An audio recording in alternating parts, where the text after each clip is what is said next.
Wow, that was loud for me. Yeah. Is this still loud?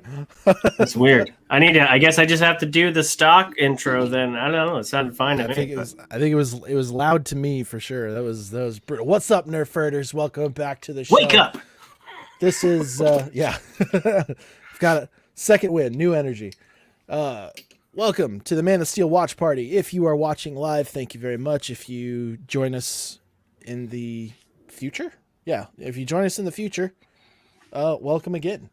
We are watching a few of the DC Cinematic Universe films leading up to the release of the Snyder Cut, at which point probably won't do a watch party for that right away. Just because I know that Josh isn't going to want to wait for me to be able to watch it at the same time. No, sorry. As soon as it comes out, he's skipping. But we've got a special guest with us today. We've got Mr. Allen from the Victims and Villains podcast, as well as You Have to Watch This podcast. Hey, thanks for having me. Thanks for having me. Thanks for coming along for the ride. This was interesting because you got just before we started recording, you mentioned that you guys did something like this before Batman versus Superman. Yeah, our first episode of You Have to Watch This podcast was Man of Steel. The premise of our podcast is we make each other watch movies one of us hasn't seen, and my one co-host at the time had not seen Man of Steel. So I was like, well, I'm dragging you to see Batman v Superman if we're doing this podcast, so you have to watch Man of Steel. Nice. And that was 5 years ago this month, and we're celebrating our 200th episode with the Snyder Cut the Tuesday after it drops. Oh, congratulations. Awesome. Thank you. Seth and I are always doing that to each other, saying, have you seen this or what's up? Or, I'm getting mad at him for not seeing something, or he's irritated that I haven't seen something. I am more often than not the victim in that situation, depending on how you look at it. We take turns. We take turns. I always there haven't seen what Josh wants me to have seen. But then again, Yeah. Josh almost always has not played what I want him to play. So I've got him I've got him on the gaming side of things. And so far, the one game that I've had you play ended up paying off really, really well. So I'm gonna Which take game was one as a that? win. That was Jedi Fallen Order. Oh, I love that game. Yeah, It's a good game. I did a full playthrough for it, and he didn't watch shit, because he was gonna play it, and then he finally got a hold of it after I think you bought an Xbox or something like that, and it was on the pass. Yeah, so I'm 1-0 right now. I still haven't watched some of the shit Josh wants me to see, but it's funny with Jedi Fallen Order. I borrowed it from my local library the week before COVID shutdowns, so I had it the whole shutdown. So I had all the time in the world to play it. So I was able to beat it. Yeah. So well, I am stoked for the Snyder Cut. I can't wait for it. I was one of the crazy release the Snyder Cut people, and as a year ago when they announced that it was coming out, and Zack was pushing the sweatshirts. It's got associate producer on the back. I was like, hell yeah, I'm getting it. This is the first time I've worn it, actually, and it's super comfy. But oh my god, I'm sweating in this thing. It is super warm. Chose a 70-degree day to bust out a hoodie. Super warm in this, and I wanted to wear it for all three films. I don't know if I can do that, but it's really nice. So thanks, Zack. But I'm stoked. I'm stoked for this, and I'm stoked to watch these movies too. We're gonna do this one. We're gonna do Batman v Superman: Dawn of Justice, the Ultimate Cut on the 17th, and then on the 16th, the day before, we're gonna do Wonder Woman. And we know it's out of order, but we want to watch Wonder Woman before she shows up in Batman v Superman. So the way it should have been. I mean, that's a long, dark rabbit hole to go down to if we start going into that. I'm not gonna spend. Well, first of all, out of those three, Man of Steel is easily my favorite film. And so I'm not gonna at least this episode, I'm not gonna spend a lot of time bashing the DC Cinematic Universe, even though it's got room for some bashing. But I was on the train for the Snyder Cut. I wasn't quite on it as much as a lot of people were, but I was very much in favor of the original director getting his original vision, especially after all of the fuckery that happened to get Justice League out there. And so far, I mean, I will say that I feel like they've been releasing just a little bit too much of the new stuff as far as trailers go, or little. Oh, I've been staying off Facebook now. They're releasing so many clips now. I'm like, I don't want to see it. You can't really call them trailers. I guess comparatively, they would be like TV spots because they're like 30 seconds. Yeah, like Twitter spots and Facebook spots. And there was something in particular today that I won't talk about since you guys said you haven't seen it, but I really feel like they shouldn't have shown it at all until the Snyder Cut actually released. But if you were somebody who really badly wanted to watch, what was it? Raya, or not Raya. If you really badly wanted to watch Tom and Jerry, you might have seen the Snyder Cut already. Yeah. So, yeah, Alan and I were part of a Twitch stream. What is it? Yesterday or the day before, where we were talking about WandaVision, and Josh Berkey was on there. Like, damn it, I don't want to be here with you. Apparently, you can watch the Snyder Cut on Tom and Jerry right now. So yeah, that was funny. Josh, I'm feeling terrible for your webcam right now, but hopefully, we're running into a little bit of technical difficulty today, Nerf Herders. I don't know necessarily what's going on with Josh's side of things, but we're hoping that his internet survives. Hopefully. Looks like you're good and caught up now. What do we want to say before we kick things off?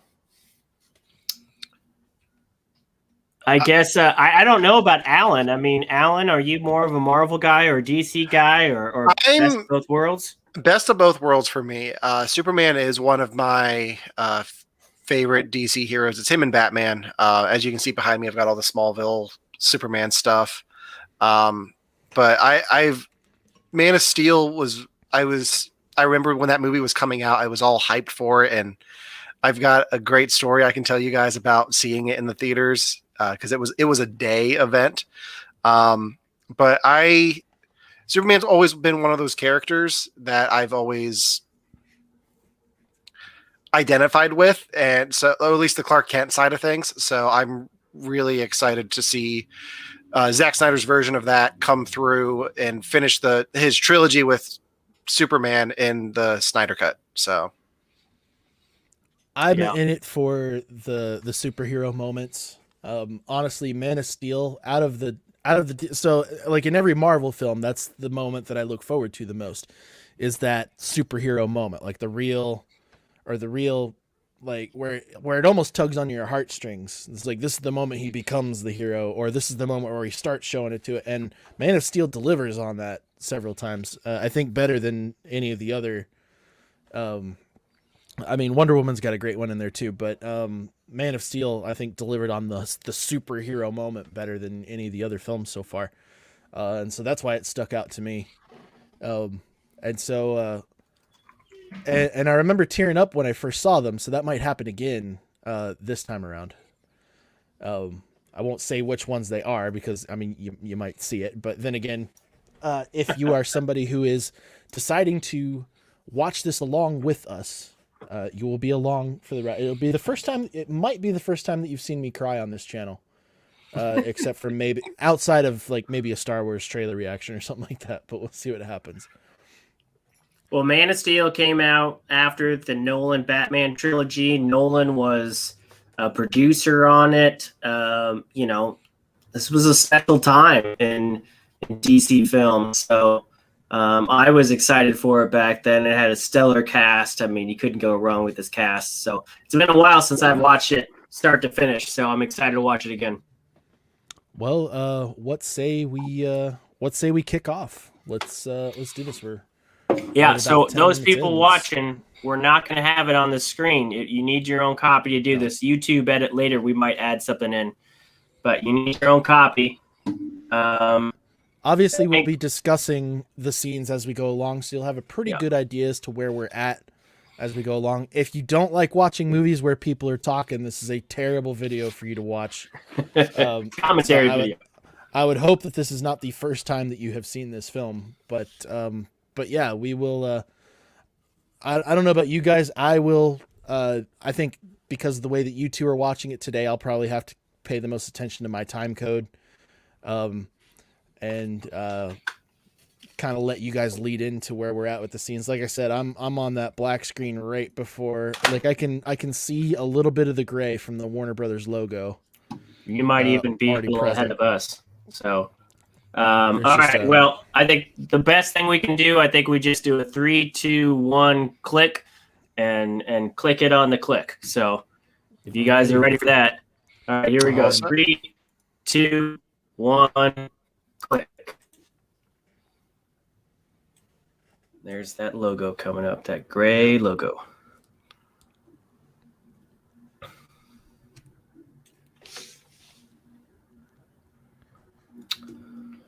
I think Warner Brothers, honestly, like the first thing that I think of when I see that Warner Brothers logo sometimes is the Harry Potter films and how they always had the most epic logo introductions.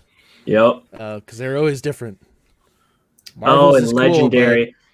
Marvel's is cool, That- but it tends to stick to the same theme thing here we go on. DC Comics, their latest. This was back when WB and Legendary had a good relationship before WB was just posting shit for no reason.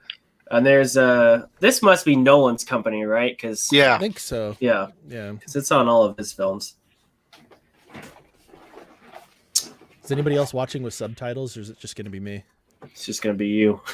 Because I don't know. They might ruin the moment a little bit. Groaning. Yeah, I can tell she's groaning. Yeah, thanks for filling us in on that. I don't think this is going to be like WandaVision with secrets or trolling secrets in the subtitles. I hated that. I just It's like wish when the script is like when your surprise is dependent on the script. Why are you putting the whole damn thing in the subtitle before we've seen it? I'm curious if it says with a Kryptonian accent in the subtitles when they start talking. Right. Yeah. That might be in the audio description. I did love that they had the flying things in Man of Steel. It reminded me of some of the things in the comics in the 90s, like there were some flying things in the Fortress of Solitude. They really made him look gross. That's straight up newborn grossness. Mm-hmm. So I'm on the sunset shot. Pandora. Here, which is gorgeous. I just love everything they did with Krypton in this movie. That's beautiful. Whatever you feel about Snyder, his films always look beautiful. Some of the costumes don't necessarily match up with like the level of technology that I would expect. Like it seems like the costumes were like a little bit older, and then the technology was like they had some of the coolest medical technology. It was pretty sweet. But Russell Crowe's over here looking like a badass in his costume. I love that. Yeah, he is. If they had put him in the tinfoil that they put Brando in, it wouldn't have looked nearly as cool. Yeah, probably not. I don't know. Then you got the elders here looking like chandeliers on Pinterest. So. Mine. I love Michael Shannon. He's great.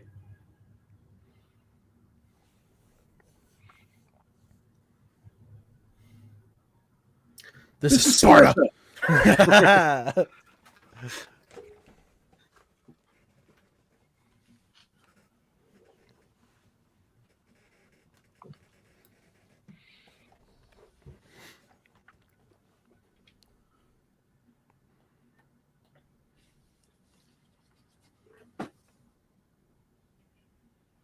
You.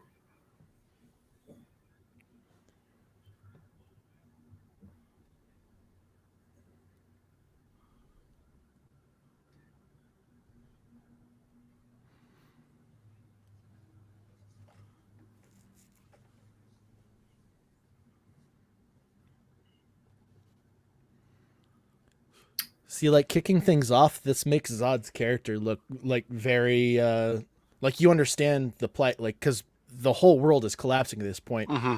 And again, that compelling side of him being that villain is being able to like be compelling enough to be like he's just trying to save the world. Might be kind of a fucked up way, but they started off his villain formula really well. Instead of just having him come in from the get-go, kneel. Yeah.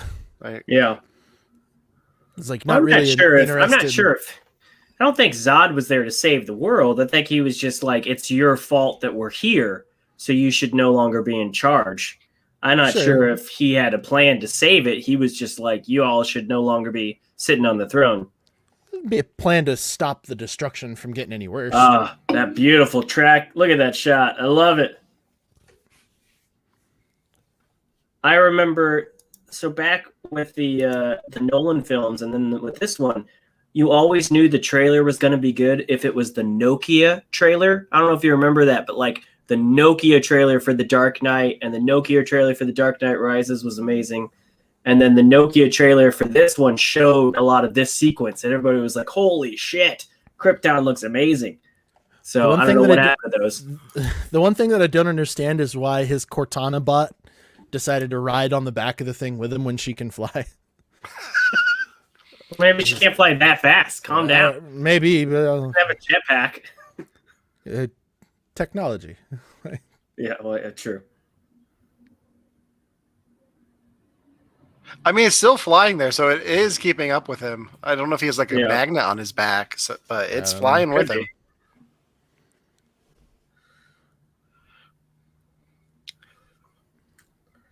So was this something that Snyder came up with, or I'm not a huge comic reader for Superman. Did any of the comics ever reference this for Krypton with not having natural births?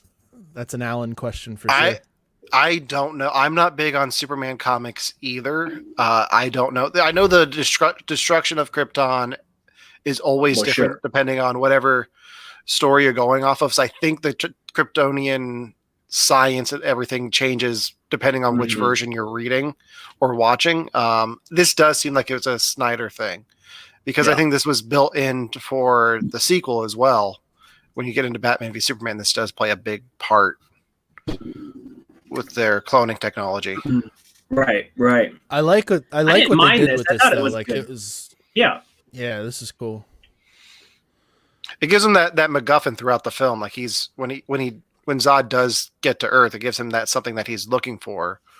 Right. So especially when one of the major scenes in the trailer is what's coming up. I will find him. Like, all right. Jesus, well, and it spoke to more of, I'm not just a selfish dick that sent my one kid to be saved, but put the whole future of Krypton with that kid. Yeah. So it worked for me. God, these are great shots. Yeah, he's got the action down. Did you guys see this in theaters? I did not. Oh, for sure. I saw one of those midnighters IMAX screenings. So I worked at Walmart at the time in college, and Walmart was doing a special preview screening of this at like 6:00 before the midnight showings. Nice. And the Walmart I worked at that day lost power completely and could not sell any of the tickets. So they're like, hey, you're a film guy. You're a student. You have friends. Just take these and give them to whoever you want. So I was texting everyone on my phone like, hey, you want to see Man of Steel for free? Like, and I got like 20 people to come. It was amazing. That's awesome. You were the best friend. I was. That day. Hey, now.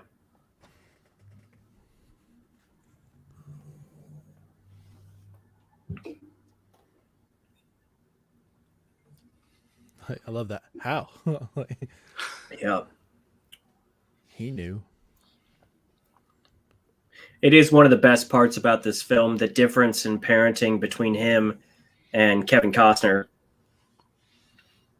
But they both cared for their son.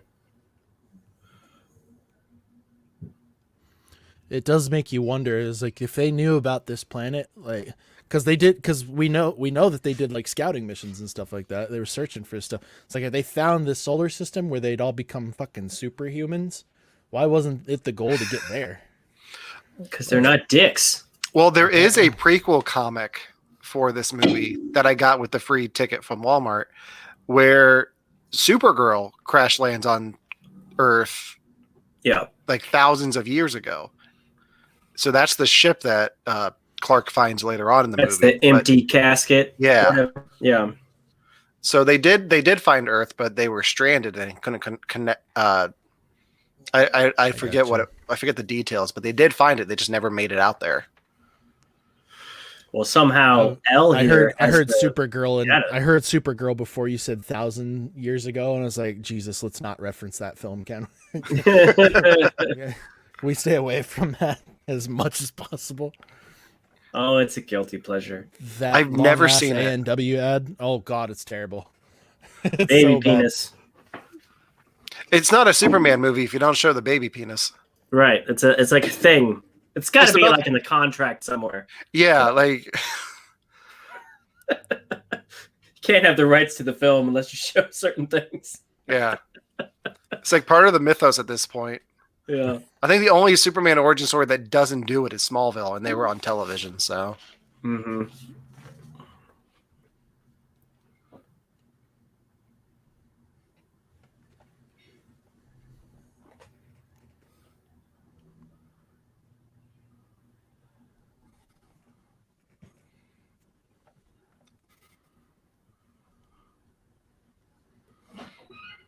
So every time I see the S logo, I can't help but think of the Badman skits.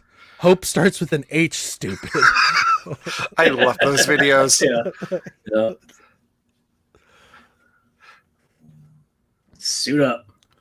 I love this though. It's so badass. I love that the undersuit that he's wearing is reminiscent of the Superman's suit, and like it gives an explanation of like why Kal-El wears tights. Like it Right. has they serve a purpose. So Yeah. There's a lot of things that Function over connect fashion. with Snyder films. He puts a lot of thought into these things. yeah, That's also why I'm expecting to see him in some really badass armor in the Snyder Cut, though. Because this is like If because he that needs suit is it. like his Under Armour. Yeah, but they need armor on Krypton. They don't necessarily need it on Earth. Yeah, well, we don't know what all he's going to be involved in the Snyder Cut. yet, Sure, so sure. Well, he'll have black suit at least. yeah.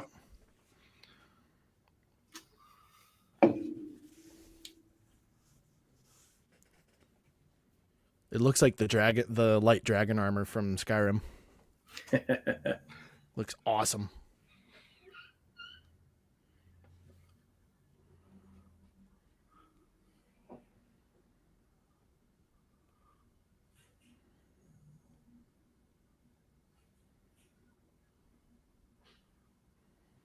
Blasphemy. Yeah, they gendered him. Or not blasphemy. You can't Heresy. do that these days.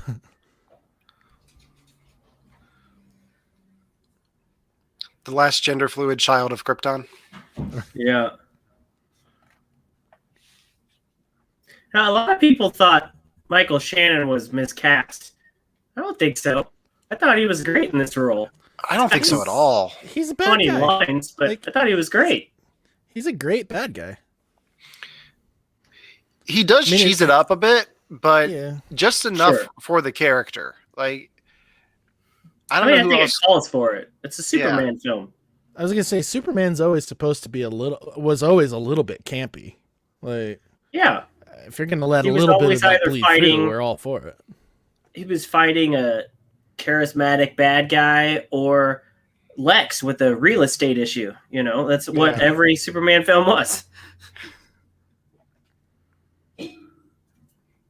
I'm going to be rewatching Superman the movie this weekend for You Have to Watch This podcast, and Nice. I'm sitting down to watch the 3-hour TV version, Yes. which I've that's- never seen before. So That's the only one I have. It's beautiful. it's been sitting on my shelf calling my name for years now. It's like, I'm going to watch it. I've seen the original enough. I'm going to sit down and watch this one while you guys watch the original, and we can talk about the differences. It's been a while since I've seen the 3-hour version. I think I've only seen the 3-hour version because I watched it on TV. Like,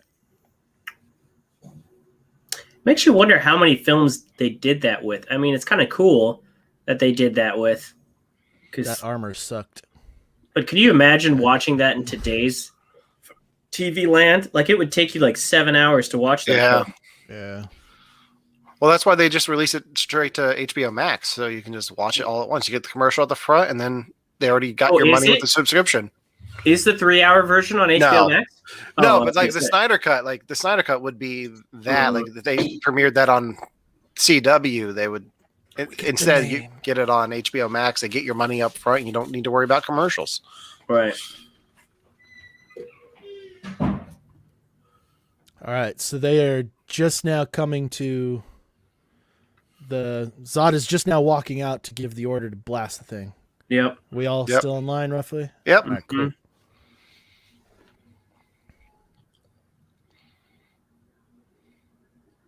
It's a cool flight suit. Yeah, no Kind of reminds me of Aliens a little bit. There goes the ship. Kryptonia Ex Machina.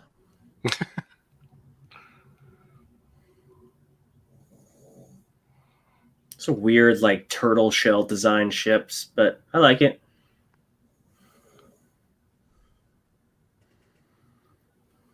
They look like something out of Halo. Mm-hmm. Yeah. The Covenant, like, dropship. Yeah. Yeah. I think Zack Snyder's like the only director in Hollywood not attached to Halo at one point or another. I know. I got that Xbox Series S in the fall, and I started playing Halo from the beginning again. It's been a while. I played Halo Reach for the first time last week in years because my PC has slowly become all the Xbox 360 games I had on Steam. So nice. Here we go. Here's the line. Like 14 times.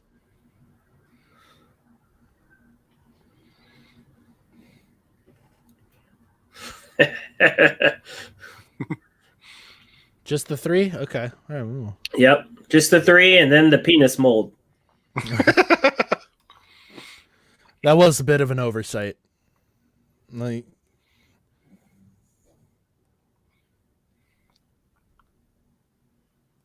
yeah, look at that. How is that not straight up a cock and bunch balls? of flying penises? yeah, It's weird. Someone had a dildo fetish. Was that Daniel Tosh joke when they found the penis on the Little Mermaid box? It was like, you try John Ariel for 6 months and not put a dick somewhere. Yeah. It's like, these graphic artists probably worked on those penis mold rockets for like 8 months. Probably. it's even worse when you think about they're sending dicks into the Phantom Zone. So Yeah. Is that a gay joke? I still don't understand why they need a ship to go to the Phantom Zone, but it worked. Yeah, I thought it was a dimensional thing, but that seems to be what like this is doing right now. Yeah. I remember when we finally got to the Phantom Zone in Smallville, and it was just like a gray desert. yeah, It was so cool. Guess They did some weird stuff with Zod and Smallville. I haven't gone back and rewatched those seasons in a while, but they got a cool thing since they didn't mention in this movie, but like when the villain showed up for Superman and Lois, I actually watched the first episode of that. I thought they were going to go Zod there again. They gave me a little bit of a right turn. Yeah. I'm halfway through this week's episode. I still like it. I haven't seen this week's yet, but I was like, I'm watching Man of Steel later. I don't need that much Superman in my life today. Superman overload, yeah. I watched the first episode in the background of doing some video editing. I need to go back and actually like sit down and watch it, so I don't. So people were I remember when this came out. Oh, that's a gorgeous shot. People were kind of mad that this didn't have the Christopher Reeve music, you know, but I thought that the Man of Steel theme was great, and likewise I think the theme for the new Superman and Lois show is great as well. I think it's definitely different, but it feels right. I have a weak spot for anything Hans Zimmer does, and yeah, Hans Zimmer is total rock star when it comes to being a composer because he'll put on live shows and he'll play through like the scores that he's done for movies. yes. His live albums are fantastic. He blows it out so well, and when he plays the just the build up in this Man of Steel theme that he does is gorgeous, absolutely gorgeous. I love the Man of Steel score, but don't make me choose between that and the John Williams score. Like, there's I can't make the choice. Yeah, I know it's a toss up. I almost bought the Man of Steel vinyl this weekend at Second and Charles, but I was like, next time. Now I loved how I know that there's some people who weren't happy with this transition, but I loved it. I love instead of going straight to the kid, they decide to tell his origin story in like flashbacks, but like brief one. Well, not brief, but like episodic. Come on, Clark, you dummy. I mean, it pretty much follows the first act. At least, pretty much follows the same structure as the Batman Begins first act. You see him as an adult, and then you get the flashbacks to him as a kid. Yeah. I mean, it worked. Yeah. But secure the deck, dumbass. Stop trying to hurt yourself, Clark. The Debbie Sue. Is that a comic reference? I don't know. Not one that I know of. Probably is. It's probably like an Easter egg every 5 seconds in this thing. Why weren't your binoculars there on your desk with you, you dick? Greenhorn, get him for me. He's saving lives. Fiery chest. Yeah. The best hero introduction right there. That's so cool.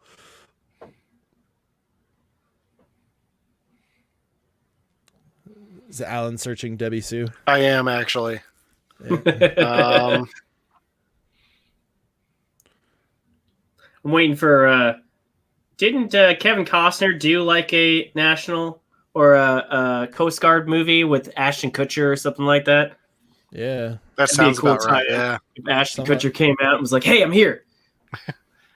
Grab it."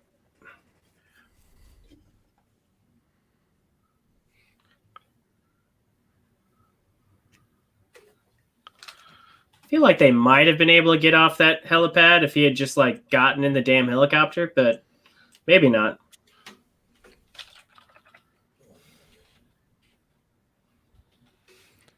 I mean, I'm sure he's not fully capable of knowing exactly how like versatile a Coast Guard helicopter is. Where's the 9/11 conspiracy theories at? Steel doesn't melt that way, guys. It wouldn't fall over that way. Oh, it looks like the Debbie Sue is named after Zack Snyder's wife, Deborah. Oh, nice.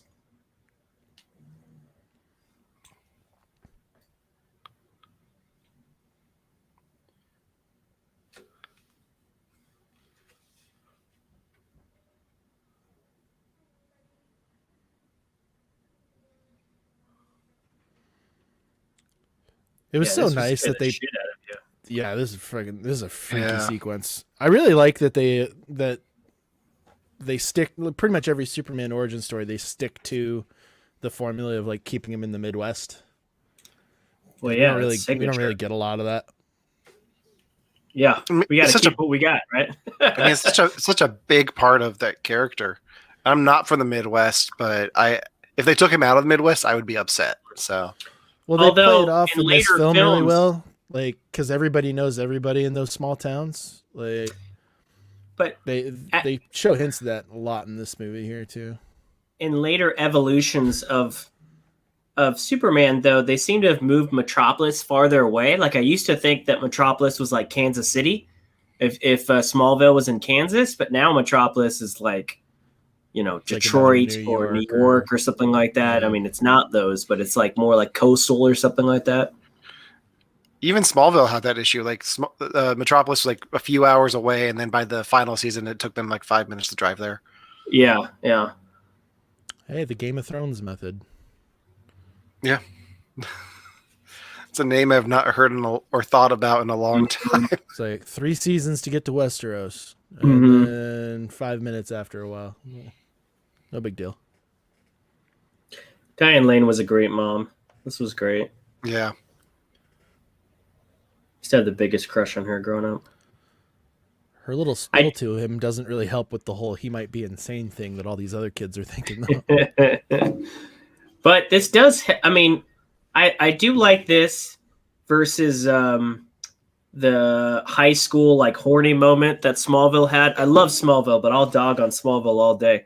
But in comparison, you know, he learns how to see through things, and he's like, I'm going to look in the girls' locker room, whereas this is more scary, you know? Yeah.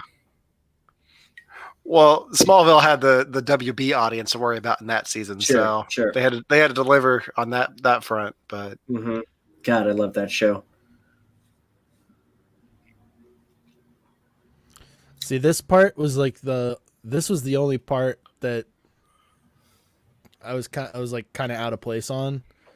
Was him coming back through here, and then just the music choice just kind of took me out. And even now, the music choice is weird. I forgot all about this music. I don't think I've ever noticed this music before. I mean, don't get me wrong, Chris Cornell's great. Clark Kent, the clothing thief. But yeah, this was just. I totally forgot about this. I guess when I always think of this scene, I think of the trailer music and not this actual music. But yeah, this is weird music. What is this? Snyder have like a friend that has a band somewhere in a bar. No, recorded. It's Chris Cornell. Like the late Chris Cornell from Soundgarden. Okay. Soundgarden. I know what you're talking about now. The children actors look great. He does look like a natural progression of that other kid. This Pete Ross looks a lot different than the one from Smallville. Yeah. Yeah. So was Clark on the short bus? Was Clark on the short bus, or it's Smallville? They don't need a full size bus. It's Smallville. Yeah, there ain't a lot of kids. Okay. God, learn how to drive, bus driver.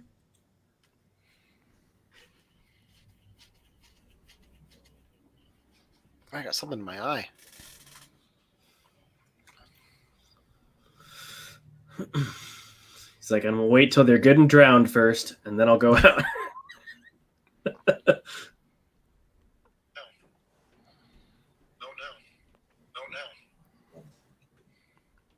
not one that I know of. This is a great moment, but the talk that comes afterwards is even better. Like, yeah. But here they hit me with that music again, right there.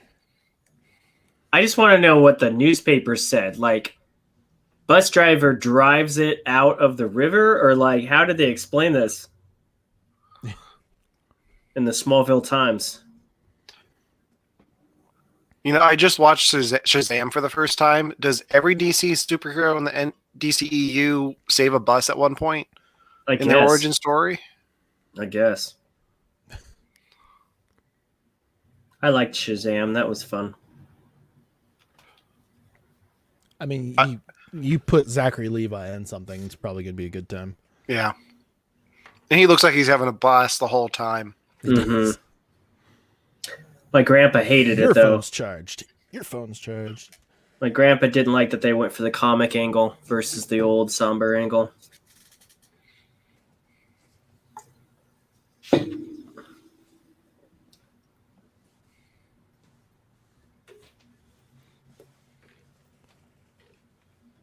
John's like, we're atheists in this house or something.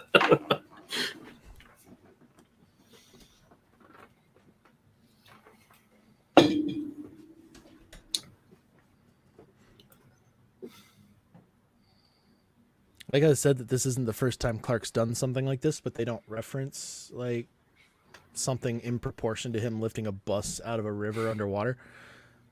Like he this made might a have been the doorknob biggest really hot thing. one time because it's the only other reference that we saw at that point.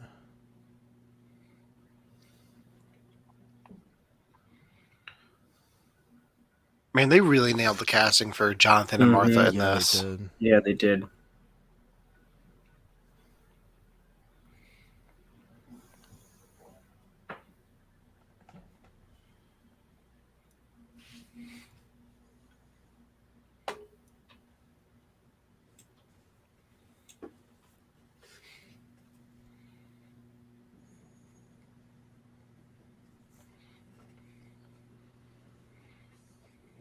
Except they for that play on stuff. it.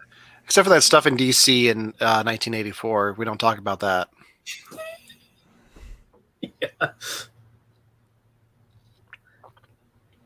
I like that this movie plays on that in several places, though. It's like they're like, hey, he's actually an alien. Like, we need to think about the repercussions of that.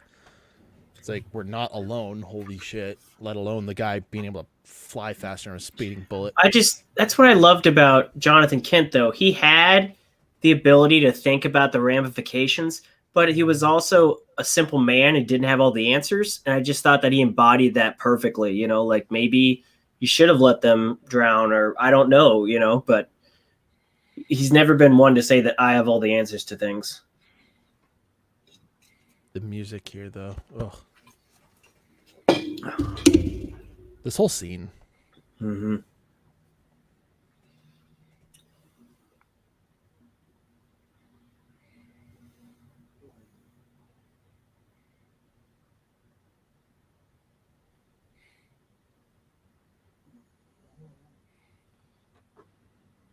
Kansas State, the experts in metal in the world.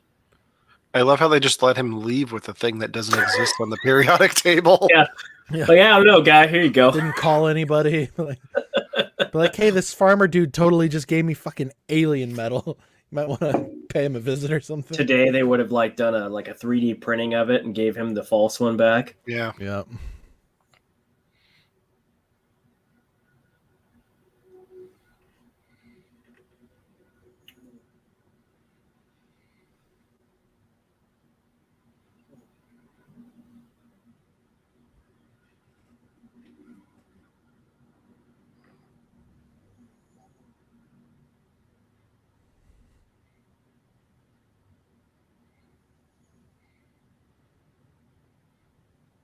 Heartfelt moment. Right. Hard, man.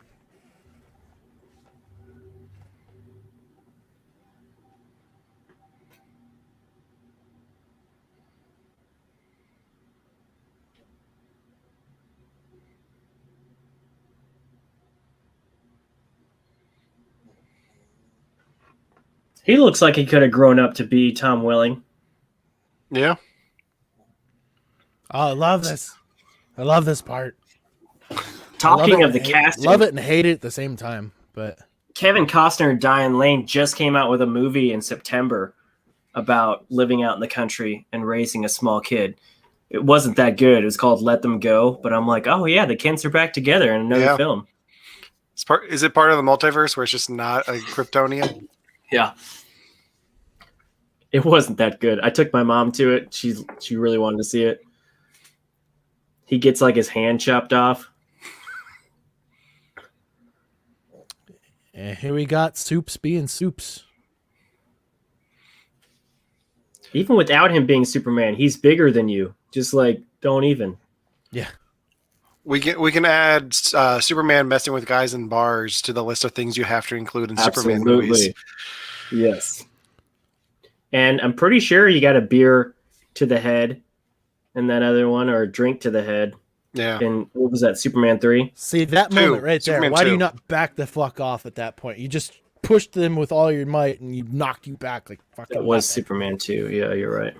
Well, the Superman 2 is the diner. Superman 3, he's drinking alone and flicking the nuts across the bar.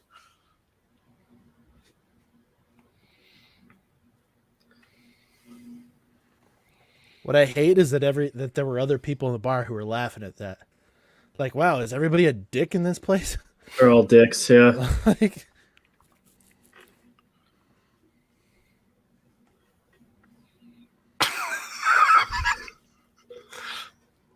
How do you know what truck?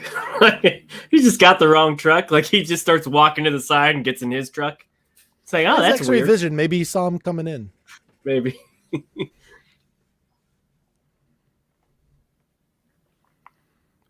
Or maybe he's just like, you know what, fuck this truck in particular. Hopefully it's his. Now he's working for the government. Lois Lane. I still don't know how I feel about Amy Adams as Lois Lane.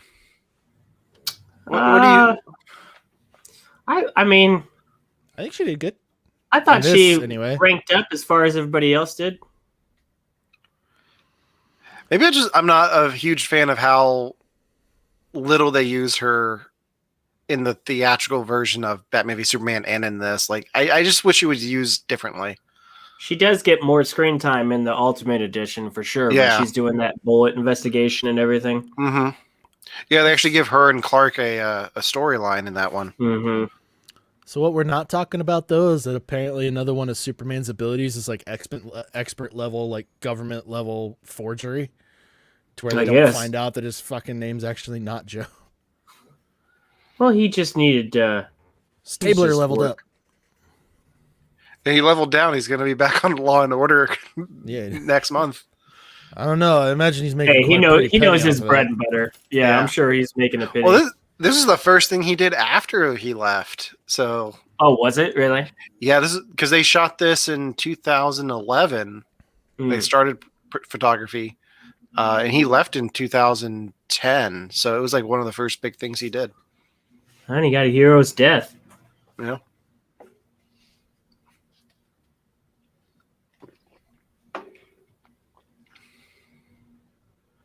That dude's from Battlestar Galactica too, isn't he? Didn't we just see like 2 Battlestar Galactica actors in a matter of like 60 seconds? It's a lot of them in here. It's been a little while for me.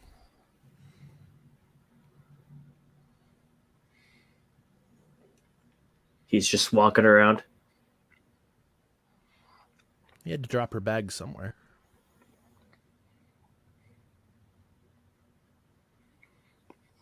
It's like, I'm just gonna be a dick to be a dick. It's a big old camera. She fucking shoots an icon. What a douche. What do you shoot? Canon. Oh, good. Me too. I respect that they actually like went there and gave her like a proper camera. Normally when you see like somebody with a camera, it's got this ridiculous zoom on it and the lens is like that big. Well, I was on the WandaVision thing we did with Victims and Villains the other night. I was talking about the WandaVision behind the scenes thing that they're releasing this week. On the poster for that, they have a zoom lens as like the television camera that filmed the show. It's like, no, like you're not using a 70 to 300 to shoot WandaVision. Yeah. We'll see if you're right on that. I think WandaVision was actually shot on red. Yeah. But I doubt they use zoom lenses outside of the Modern Family episode. No, they probably stuck to the like 50, like 35, 50 millimeter range. I like that looked like it was painful for him. Or it was hard for him to shut it off or something.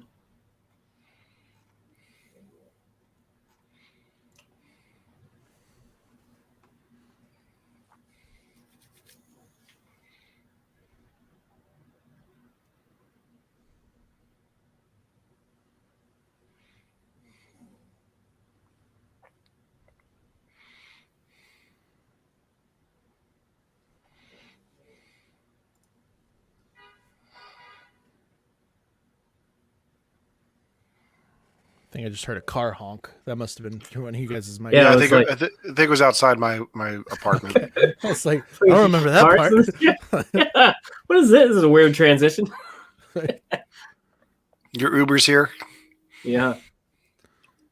So they don't really explain how he got to this point. I don't think it's necessary, but I mean, was he heading in this direction the whole time, or like? Well, so he was in the bar and they like, and he overheard those soldiers talking about a thing that they found up in that area or something. Oh, that's right. That's right. But as far as a hint as to why he thought that area at all would have been good, I don't think. No. Yeah. Release the Snyder Cut of Man of Steel. This is the only one we don't have an extended cut for. Yeah. Well, it's already there's 2.5 hours long. That's not long enough for a Snyder Cut. Nikon D3S. Let's get some specs, shall we? Of course. Of course. Hey, I can actually comment with some authority in this arena now. hide and go seek with Dad.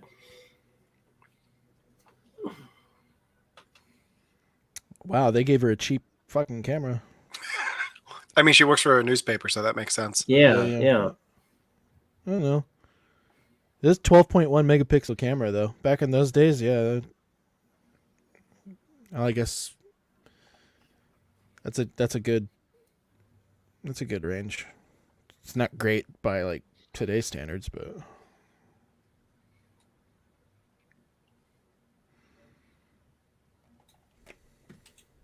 So there's Supergirl's thing, supposedly.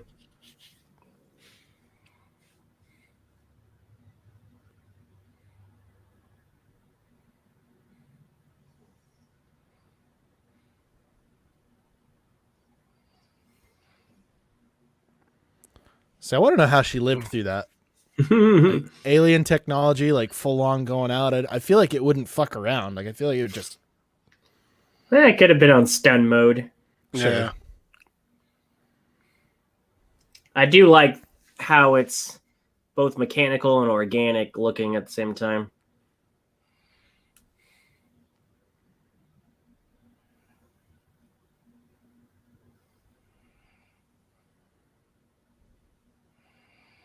Oh, gotcha. Hashtag me too.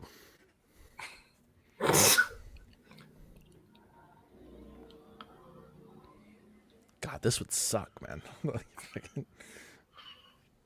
Hashtag me too. What are you talking about? He asked. She nodded. She gave approval.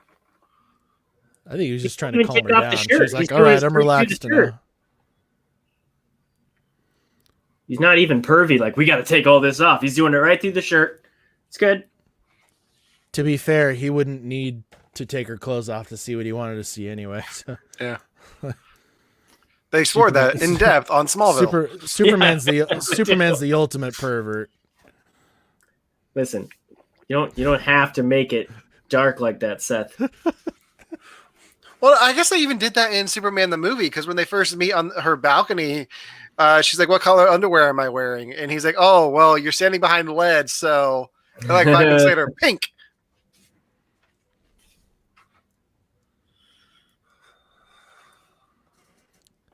Then he tells her that she might get that her lungs are okay. She's not getting cancer anytime soon, just to like lighten the mood a little bit.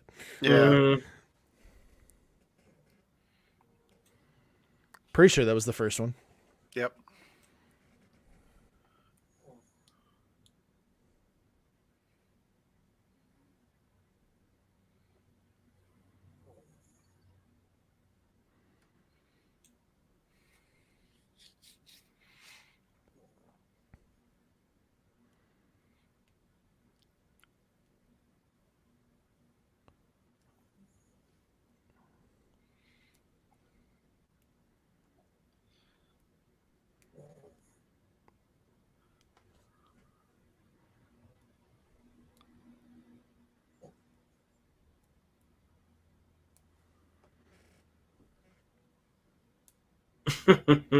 Come on, Morpheus. If anybody should be a believer, it'd be you. Yep.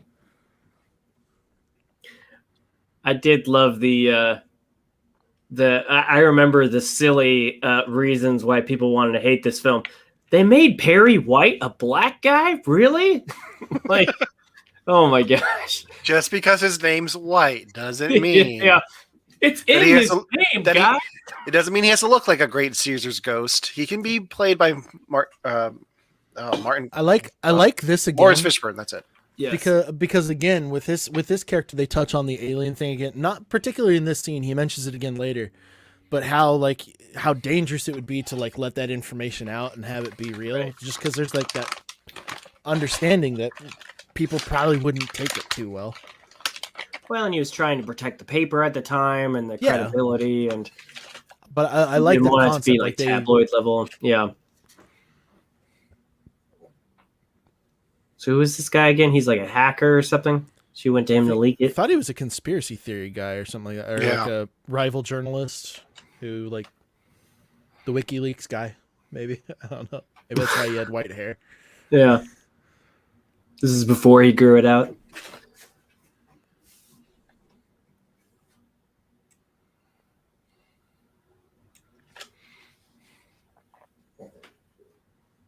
I would shit my pants.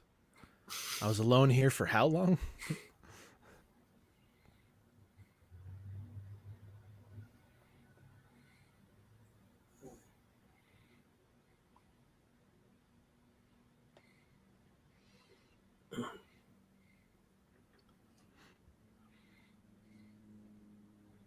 It's refreshing seeing him with facial hair in this instead of them digitally removing it.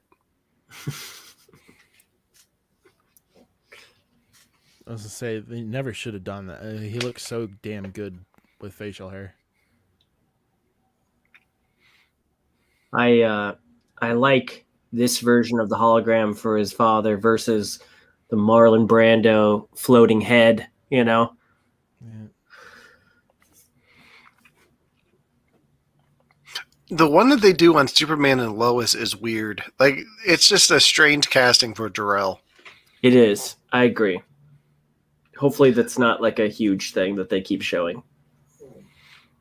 I love like the golden age of comics aspect of this scene. Like, it just feels like it's something from the 40s. Mm-hmm.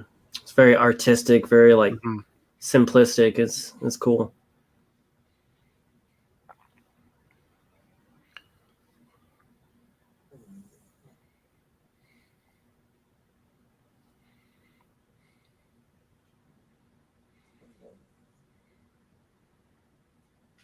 Then we got weird hats.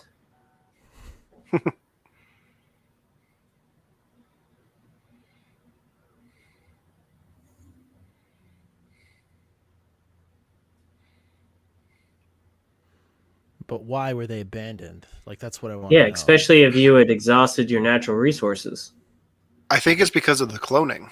Like, they learned they could clone, so they decided to go with that instead. But if they were depleting the That's planet's not a resources, Hitler reference at all. I love that homage to the 78 film there with the spikes coming out of the ship.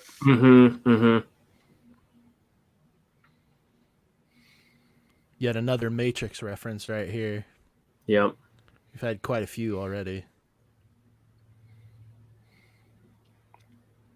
And I'm not just talking about Morpheus being in the fucking the fucking dick rocket thing taking him over was totally Matrix-y. This had plenty of references to the Reeves films that were respectful, but not like beating you over the head with it, like with the Superman Returns film. Yeah. That was just like, you know, it was like what's his name used to jerk off to Superman films and then just wanted to make his own. I mean, it really was like a carbon copy and more than a love letter for me.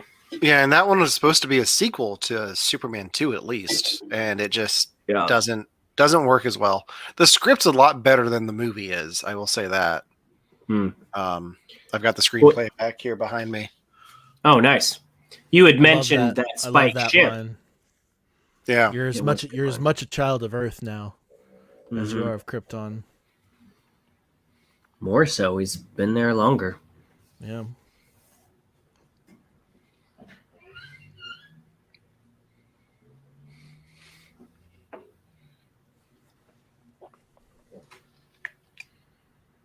You didn't do a lot of research here, did you?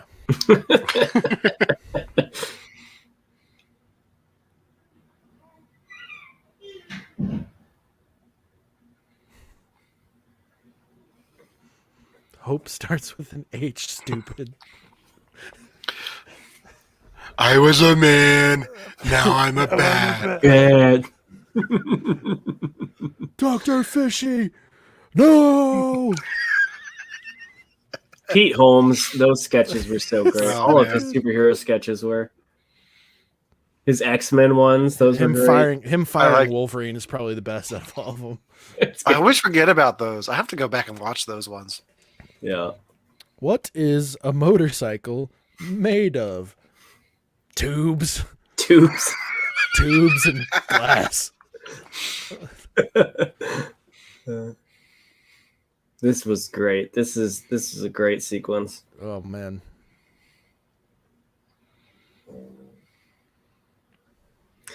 They got the CGI on that cape right for this film. Like, They did. it took some finesse.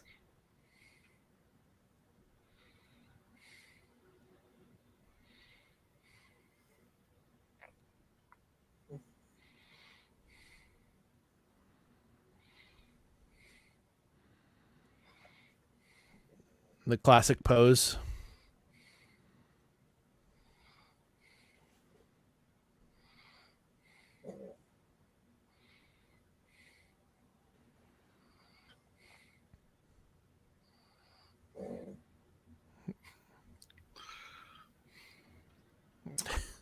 Yeah, who do you think you are? Wonder Woman 84? You can't just learn how to fly. And so begins the wanton destruction in the film. Yeah. At least he actually got Hans Zimmer score for Learning to Fly instead of Yeah, that's true. Sunshine. Instead of Sunshine. Yeah. It's so weird that you have a film composed by Hans Zimmer and then you take somebody else's music for one of the pivotal moments. It doesn't make any sense.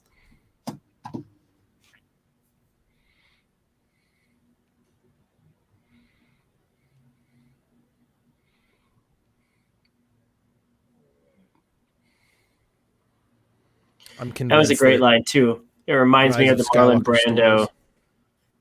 They're great people. They wish to be. It is very similar to that line. Yeah.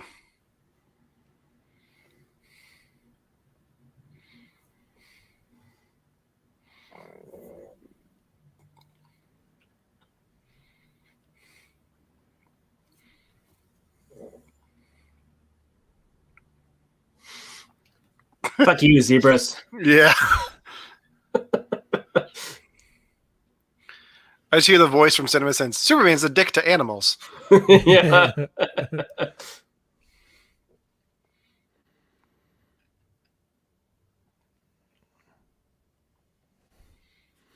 They really make his flight feel faster in this one though. Like they really nail that. I mean, he's breaking the sound barrier. Mm-hmm. Yeah.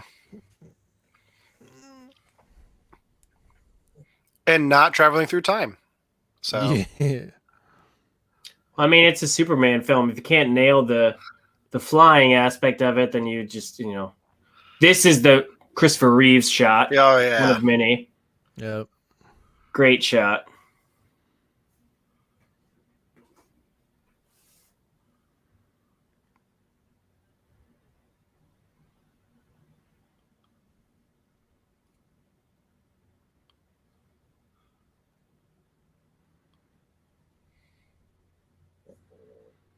It's like, yeah, he was terrible.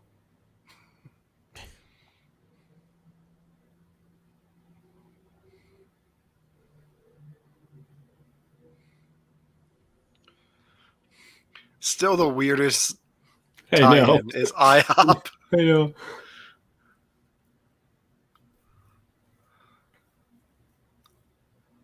I mean, it's less crazy than Hey, what was it, Dunkin' Donuts and Power Rangers or something like that? It was like a huge Krispy Kreme. It was Krispy Kreme. Krispy Kreme. That's right. When a restaurant offers your film set free food, you put them in the fucking movie. Yeah.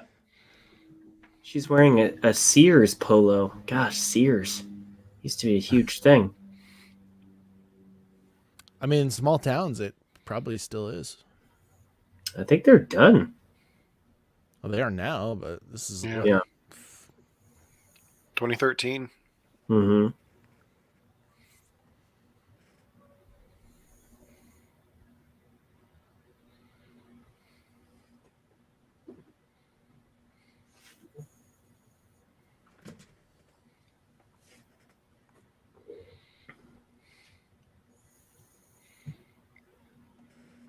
one of the best scenes is coming up, and I have to go to the bathroom so bad.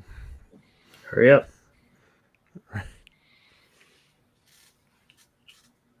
We're not going to pause the stream, by the way, viewers. We'll roll on through. It's not like I haven't seen this before. So I've got my giant glass of water, so I don't have to get up for a drink halfway through.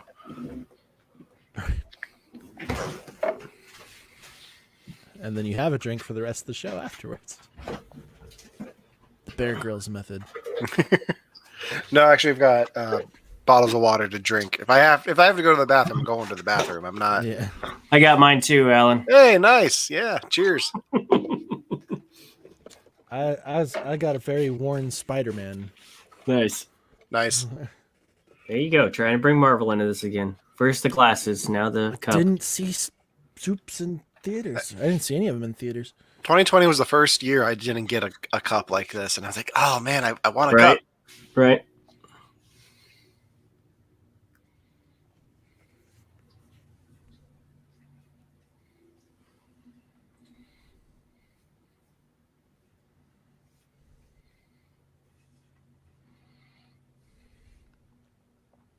See, I'm calling bullshit on this scene. I've been in the Midwest all my life, and nobody would get out of their car to look at a tornado come. They'd drive on by, be like, "Fuck, another one. Here we go." Yeah. Mm-hmm. Like, Well, maybe down in Kansas. Kansas gets some bad ones.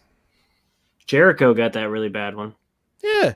And look, there's not shit going on the road going the other direction. Turn the fuck around. What are they doing? Yeah. Jeez, this is Twister level. Remember Twister?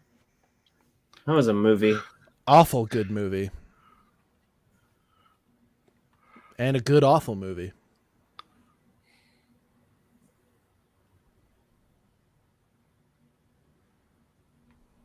I mean, I get that they needed to do this somehow, but even in real life, like, he would have been able to run faster than his dad, even if he didn't use his powers. I guess maybe getting that girl to safety was more important to him than... Sure. They needed some kind of scene like this, and I guess any scene would have been dumb, but, you know, I don't hate this as much as other people do.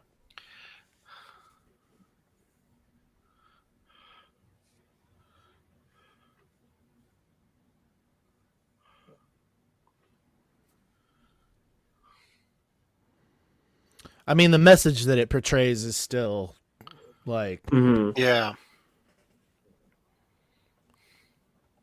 This was one of the moments that hit me really hard, actually.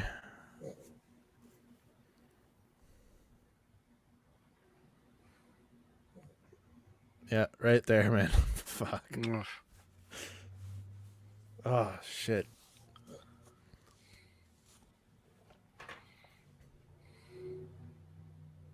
Good music cues as well. Yeah.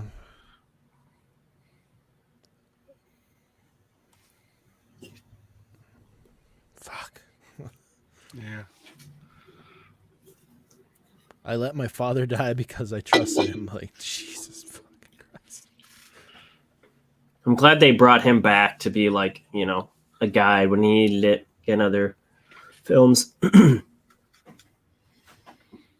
All right, I'm going to go to the bathroom. I'll be right back. Oh, it's the dude from House of Cards. Yeah. Who just vanishes for the next one. Mm-hmm. Oh, was he supposed to be Jimmy? He's not Jimmy in this. No, Jimmy is in... I know he's in BVS. Yeah, he's not supposed to be Jimmy. He's supposed to be like the assistant editor, I guess. Gotcha. I thought they were going to make that Jenny girl be Jimmy Olsen in this, but then they didn't go that way either. So yeah.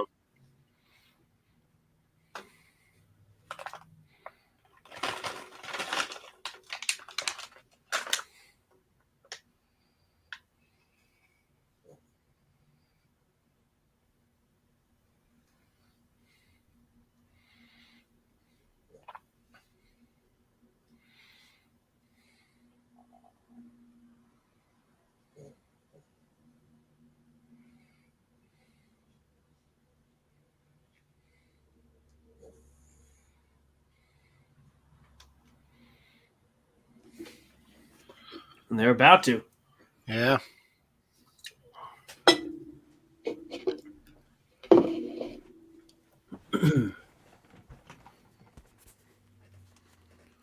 Oh, good. I didn't want to miss this part. Because this is a great little moment.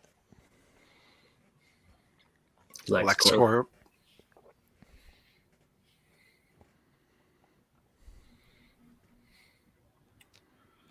Ten years of Smallville, I still think LexCorp sounds weird. I'm so used to Luthor Corp. Yeah. Well, even without it, LexCorp still sounds kind of weird. Mm-hmm. They got Smallville right. I mean, it's hard for you to get Smallville wrong, but yeah, just looked good in these films. Mm-hmm. And it was jarringly looking bad in the Joss cut of Justice League. The green screen was off. It was just Mm-hmm. weird.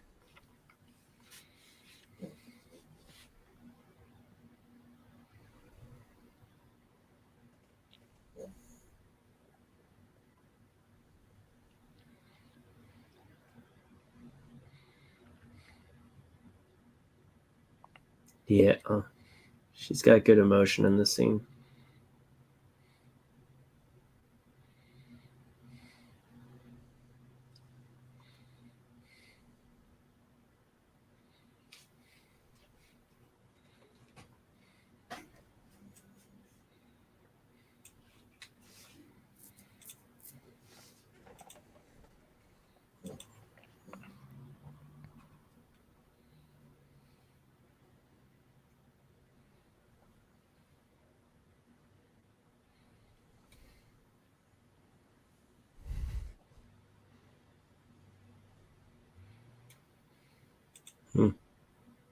See, this is what I like about Zack and his cinematography choices. Even when he does do close-ups, it's framed right.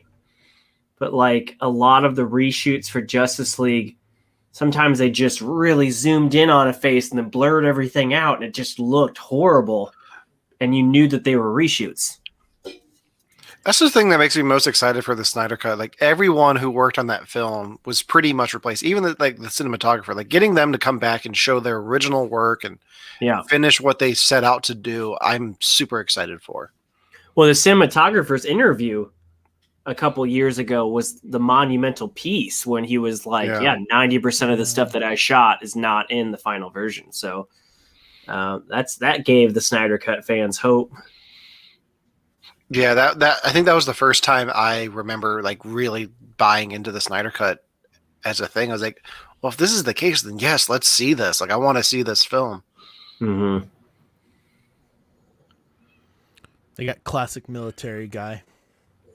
I think that I mean this dude's been typecast for sure. I gotta find his name. Harry Lennox, Harry Lennox. I think. I see his name every week when I watch The Blacklist. So Okay, I was gonna say poor dude's been. The Blacklist is still a thing. It's still a thing, yeah. Is Ultron still in it? Oh, he's still in it, and he's still not her father, but maybe her father, but not her father. Like main character. Are they back to regular? Like, didn't they do like an animated episode at one point? they animated half of their finale last year because they got shut down halfway through production, and it was really interesting. But then they came back in the fall, did their last episode, and then took a little bit of a break, and then came back with their new season. So. I think I watched the first season of that and liked it.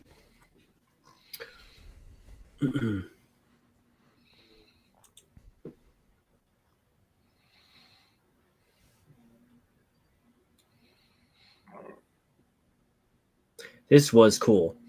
Yeah. This was creepy when I first watched it. I'm like, is this the Ring? Like, what is this? Yeah. But this also taps into like the worst nightmare that people would have about aliens showing up to Earth is them having this kind of an approach. Mm-hmm. But at least they were like nice enough to put it in whatever language you were watching it in. Yeah. Didn't they use this as part of the marketing for Man of Steel? I think I so. feel like there was a trailer that was this. Well, there was a website that was dedicated to this too. What was there? Mm-hmm.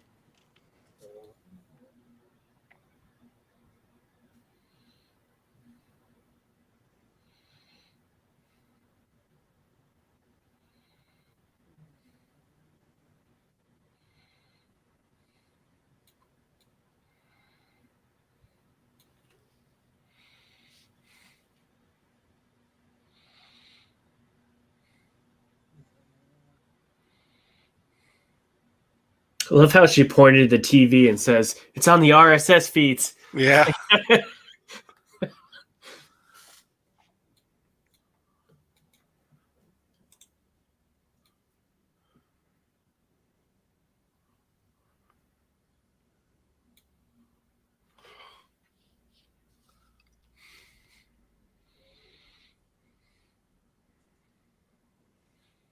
and yet our presentation is pixelated.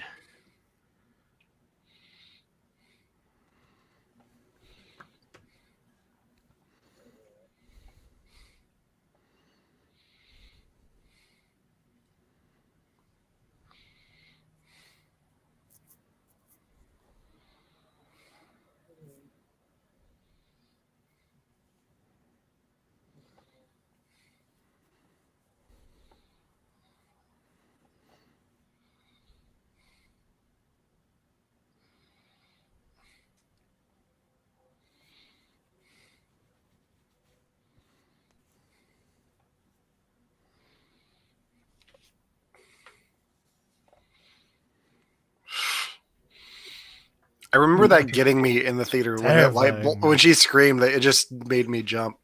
Mm-hmm. It was a tense moment. It was very well done. Yeah.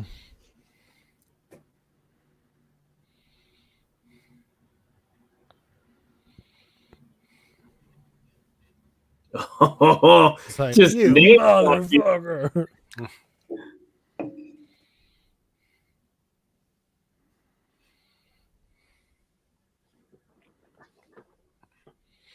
If it's been running all morning, why are you just calling her now? Yeah. Because it was convenient for the plot to show up after she heard it for the first time. Screenwriting. FBI showed up exactly during the call as well. Well, maybe the rhetoric was all morning, but not the name drop was all morning. Yeah. Well, why was the FBI there in 4 friggin' seconds after her name was dropped? Because that's what they do. They just drive around Metropolis just like all day waiting. Okay, go this way. I'm sure they Okay. knew who he met with to get that story at that bar. So, Mm-hmm. Stabler.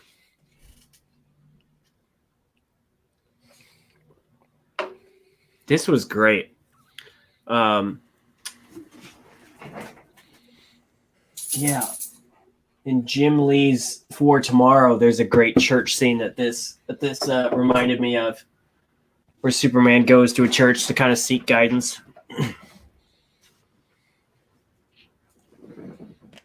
Another Smallville reference. Mm-hmm.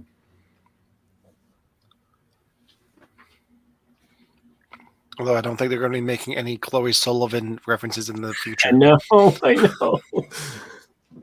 Oh, I used to love Chloe.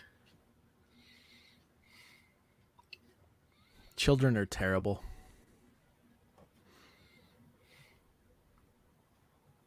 Don't even look like Varsity Kids.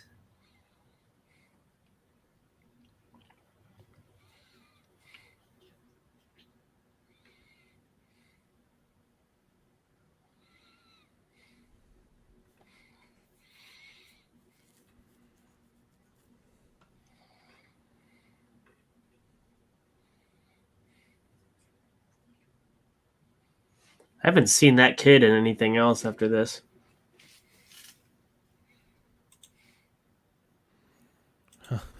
Probably not a kid anymore. Well, yeah, but I In mean, anything he that was he's good been in in, this. maybe he waited for. He a was while. on Teen Wolf. I've got Oh, was IMDb he? up on my other screen. Yeah. Well, I like Teen Wolf. I don't remember him in that. Teen Wolf was good. The MTV show. He played Really? Liam Dunbar. Yeah, for an MTV show, Teen Wolf was good, and the Shannara Chronicles were good too. I don't know how they got some good shows on there, but weird.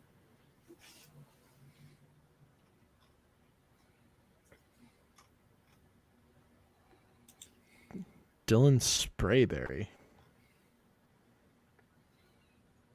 Oh yeah, and the priest being blind, that was a thing too.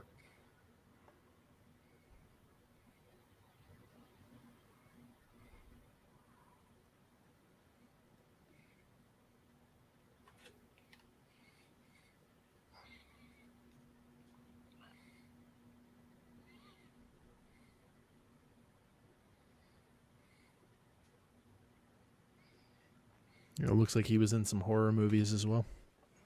Well, good for him. At that age, he could have done a Free Willy remake, He kind of looked like the part. He did look the part.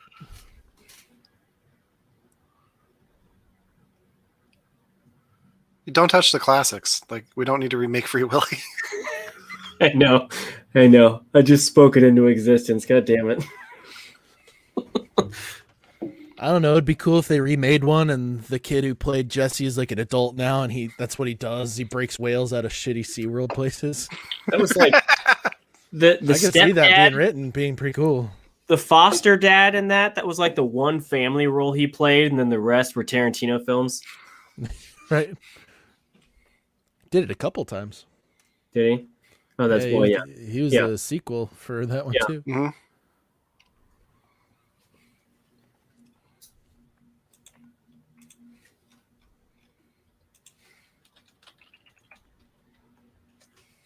This is the stupidest thing. Come on now.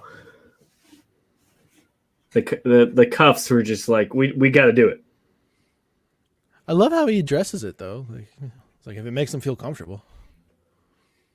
You notice they painted over the "Stay Behind the Line" in the back. That was a interesting thing to do.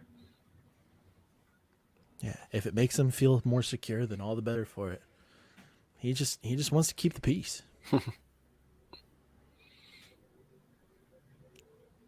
Stupid. Stands for Snyder. Right.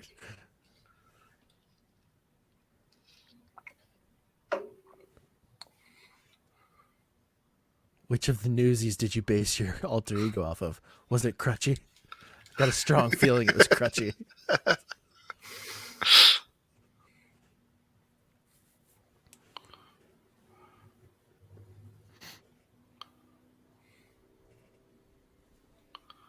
Those are the good ones. The other ones are trash. No. Fruity know what the fucking lifesavers all names day. are. Yeah, but I'm talking about the mint ones though. See, I just go Looks so gummy. weird. I think they're Looks like so the weird spirit- sitting in a seat with his cape and everything. I love this fucking moment coming up. That was great. Just like, no. I wanted to see what you do, and you didn't disappoint. Yeah.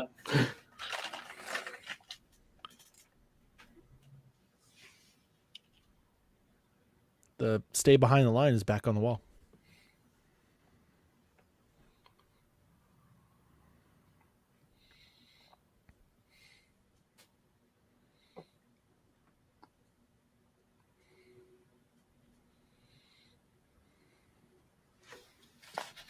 You can't control me, but do what you gotta do. I'm gonna do it. Fine. That's all you gotta do.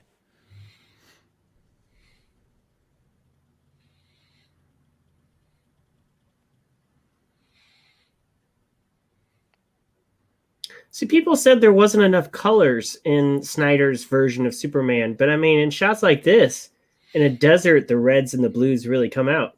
Yeah. The vibrancy is definitely not quite as toned up as you would expect for like that hopeful Superman feel that people are used to though. People have Like, gone like- in and done it though. Like they've tweaked it to make it look like you would expect it to. Yeah. Sure. It just doesn't Then work when for you- this. Like when you see him in Flash Race at the end of Joss's Justice League, it just looked overdone. You know, like it was campy as hell. Mm-hmm. It's a good moment though. Like Didn't it was look a, good, it though. was a funny little add in. You know, that ain't gonna be in the Snyder Cut. No. I like Ezra Miller's Flash though. Like it's just the way he played. Yeah, I do too. Bruce said something about you taking us all to brunch. Okay, that's a betrayal.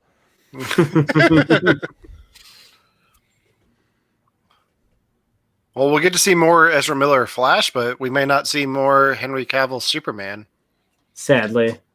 Yeah. I mean, he had to have done something to piss WB off for them to recast him because he is like the perfect Superman.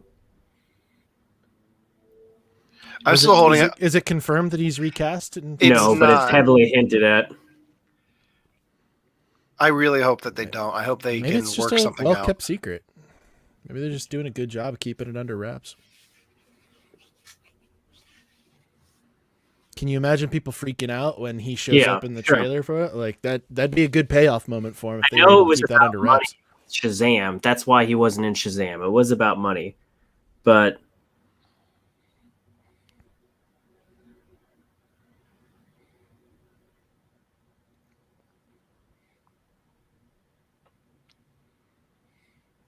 Fuck off. yeah, that was a good line.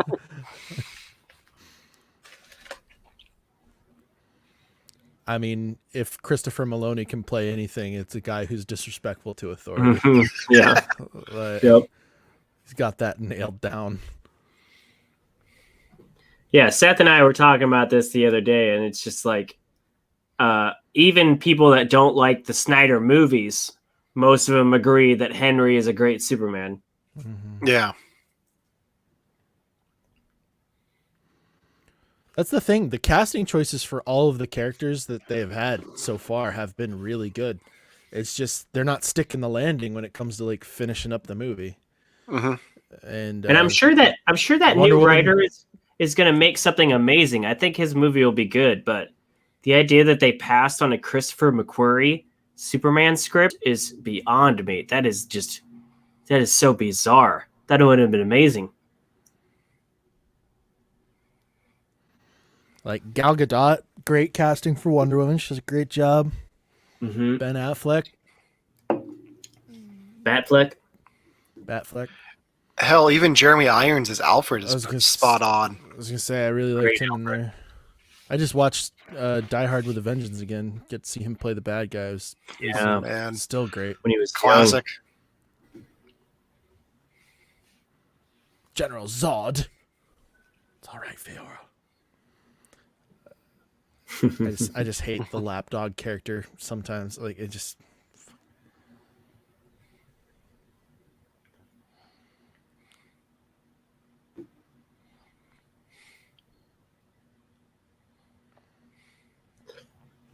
See, I like that they went this direction.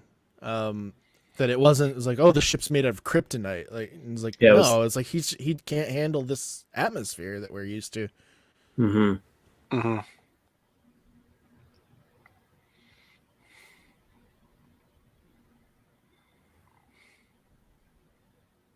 I mean, it makes sense, and they do it really well. Yeah, it was really good. And then they fuck it up later, but still. Well, no, you can Not in this still movie. add Not in kryptonite this movie, into the factor. I mean, any elements of his planet. That was a great transition, though. Yeah, it's the way that they do it, and BVS was like, Royals. He's wearing a Kansas City Royals shirt. It's awesome.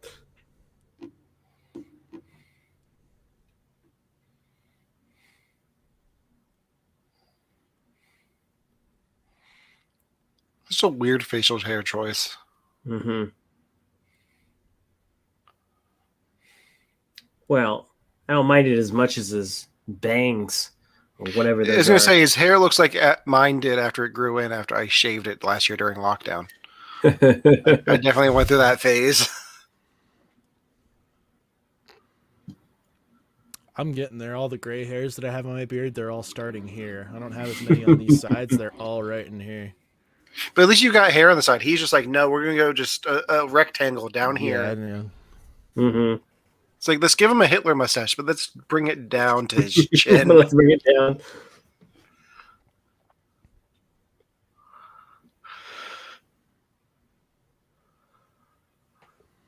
That's a suit. Jeez.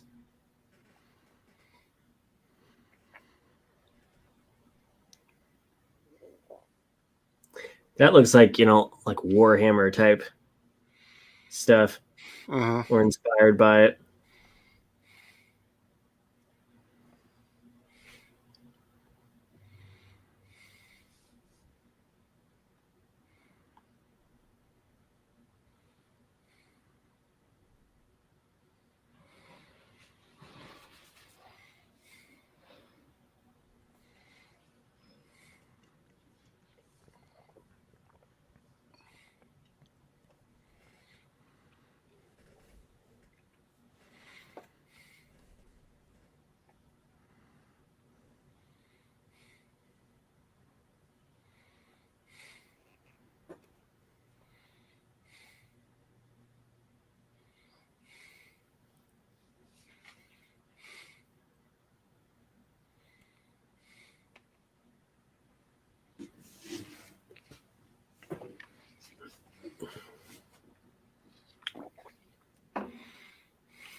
Nice, sneaky little costume Mhm. transition.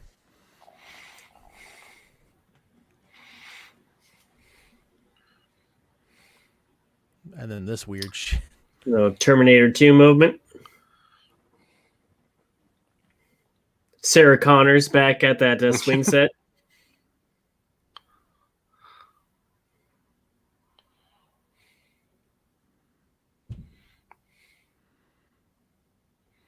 So in terraforming the planet, you got ridiculously closer to the sun? Or was that just a cool shot? She's It was a being cool a shot. little stylistic. This presentation. It's the Bruce Almighty effect, only they brought the sun closer. Yes. You think about the behind the scenes when he's like making that little PowerPoint and is like, all right, this is all really cool, but can I make it to where he's falling through the floor like they're skulls? Like just like the whole thing of him planning this shit out. Mm-hmm. Just some Don't boring bother me, conference room guys. I'm working meeting on or the something PowerPoint. like that. It's like they were on that shit for like 30 some years. He had been working on that PowerPoint presentation for a while. Still on this thought. It's got to be good. All the skulls. Can you make the sun really fucking close? And maybe put him wearing like the shirt of his favorite baseball team? What's baseball? Fucking who cares? Let's do it. Find it out. Figure it out. What's a t-shirt?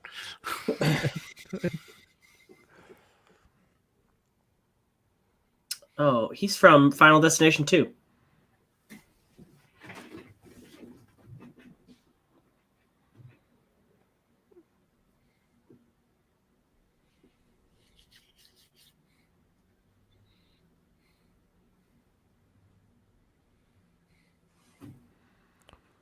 Oh, come on, you're just getting blood drawn pussy. Calm down.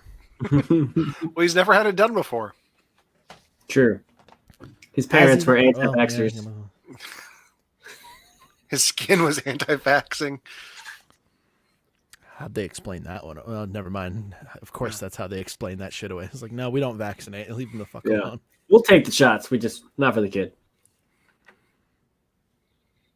Maybe that's why all the kids thought that he was a freak. Yeah. The doctor's kid was like, hey, Clark Kent's an anti-vaxxer. He's gonna give us all measles. Right.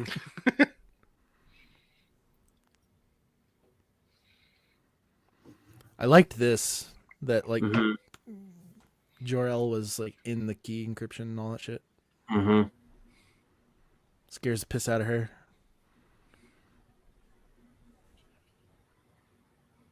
Audience question.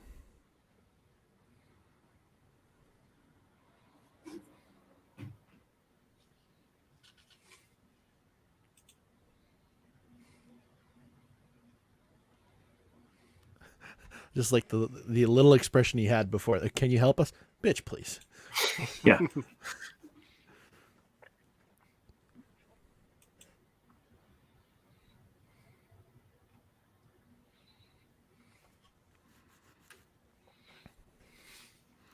So this part I didn't understand though. Is like if you're taking, I know this isn't the direction they end up going, but if the Phantom Zone wasn't able to hold them after Krypton was destroyed, what would sending them back in, like, would it actually be able to hold them at that point? Because that's the whole reason they got out in the first place, that Krypton wasn't around anymore. Yeah, I don't know. I think it was whatever generated the Phantom Zone got knocked offline and set them free. And I think they find a way to recapture them with what they have with Well, them. he said that he was going to send them back to the Phantom Zone, but I don't know. Yeah, I think they have like a projector that can open it, and they just have to send them back through. And this time it will hold because Earth's not going to blow up.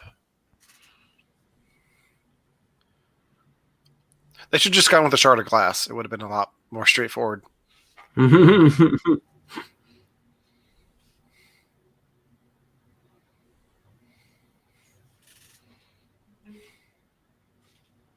His simple movements are great. I love it.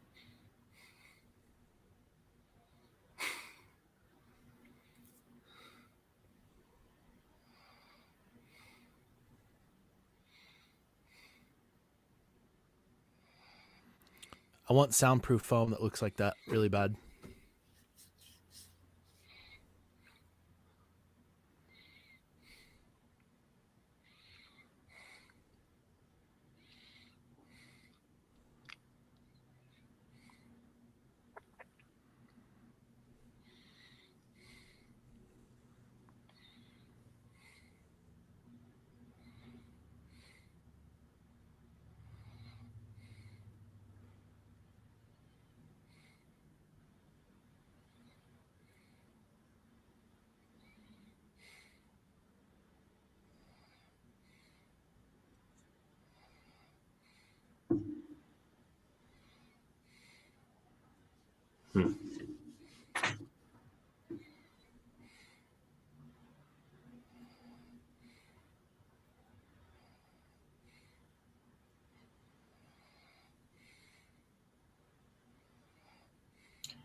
Now do your Jesus pose.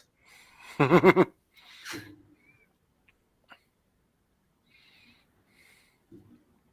love that even in that moment, like Jarrell was like, "We wanted you to be the bridge between two people, but clearly that isn't gonna fly." Yeah.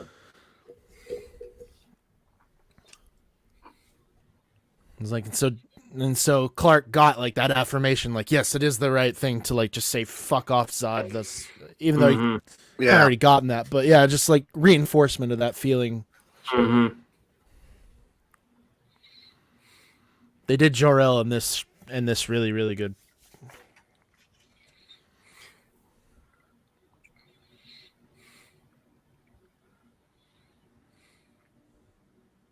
Yeah, I do hope he's not a major part of Superman and Lois, because I agree it was kind of a weird choice. Yeah.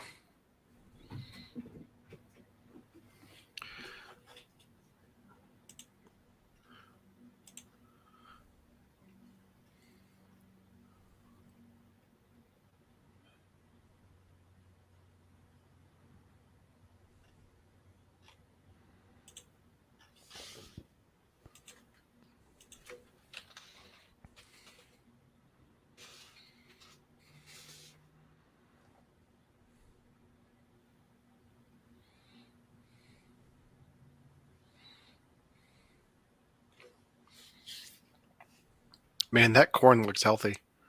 Mm-hmm. Yeah, it's been winter around here for too goddamn long. We just want to see green again. Yeah.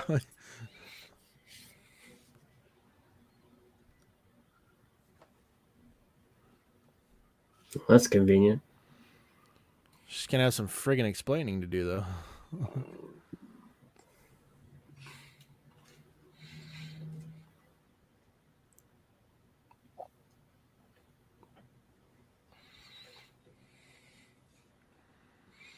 Always got to show the shot of the feet dangling. Mm-hmm. Hey, at least she threw her to the grass, you know. That was quick. It's like you'd figured they'd show her a little courtesy. It's like, they kept your codex alive, you psychos. Yeah.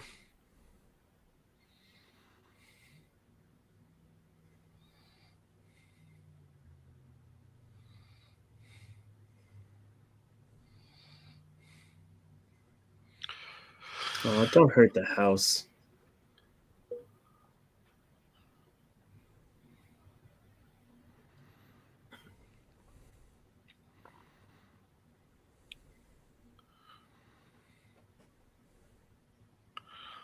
Okay, now this destruction starts. Yeah, the corn was healthy. Yeah. Yeah. Now I want a Slurpee. Mm-hmm. I say, how much product placement do we get just off of the buildings they destroy in here? Yeah, that's 7-Eleven.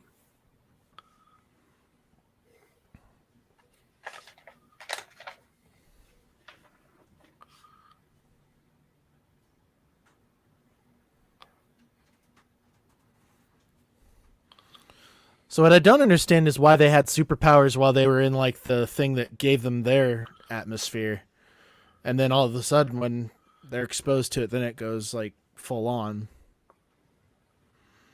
But I don't think they did have powers in their atmosphere. In the ship? Yeah, it didn't seem like they did. yeah, but when they land, like they had, like she could like super jump, she had like super strength. Oh, yeah. But they weren't maybe- getting maybe it's overloaded the by armor. everything until like this thing broke out. So Well, I think maybe I think they have the the powers. I think the senses thing doesn't really come into effect until you start breathing the atmosphere, I guess. that must be it.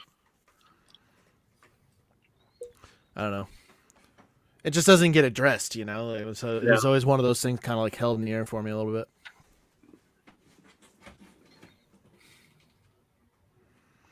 Because they gave Lois the breather because their atmosphere wasn't suited for theirs. So Right. obviously Right. that breather thing applies that atmospheric level to them. So. Mhm.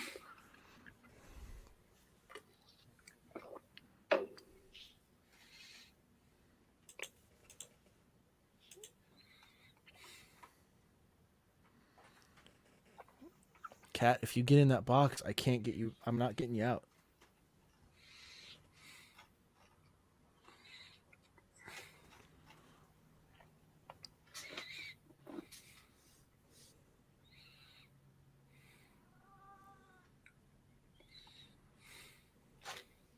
And yet they gave you those helicopters? Like, they're better Yeah. Air Force helicopters.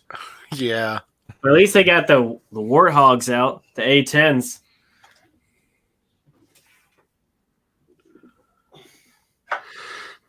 This is a bullet casing from one of those. This is an A-10 Oh wow. bullet casing Jesus Christ. from Korea. Those rounds are crazy.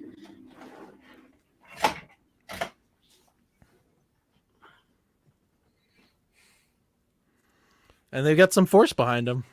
Yeah, they do. Like, if they're going to knock back those guys with that kind of force.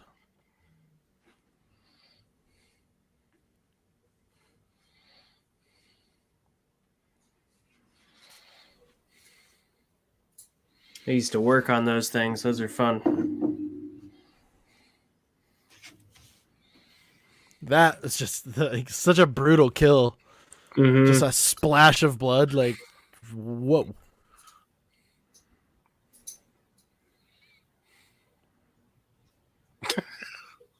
All right, 7-Eleven and IHOP so far. Mhm. And Sears. Oh, did they trash the Sears already? I don't think they did yet, but it's coming. It's coming.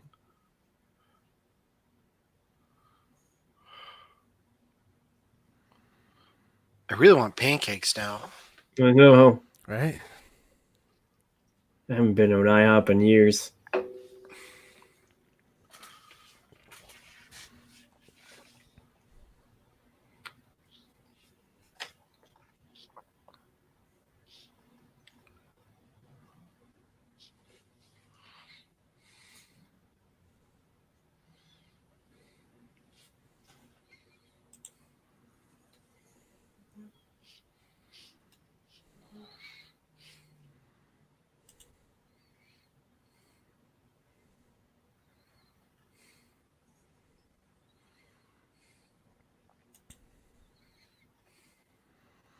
They're kicking his ass. Yeah. They go a little too heavy on the CGI for these fights, but Yeah, but it looks better than blowing just- people well, away. I mean, it'd be really tough for them to do it any other way. But There's no dude on skates being blown backwards down the street.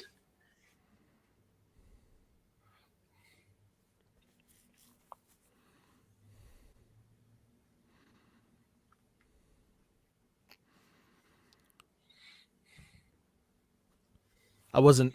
To be fair, the first few times I watched this, I wasn't watching it with a crazy amount of scrutiny for that kind of stuff. Yeah.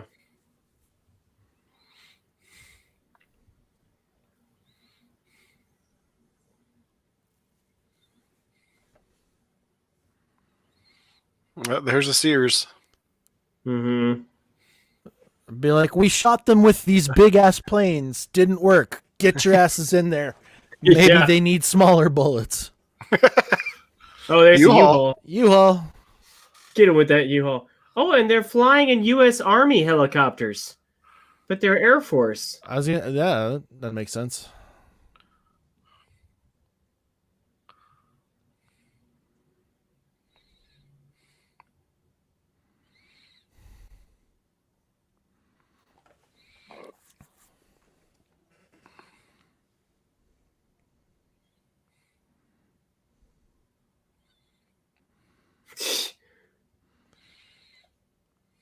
They're like, oh,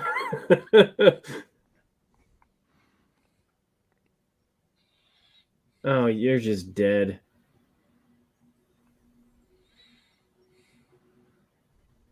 How did Johnny die? He was thrown at another guy. Yeah.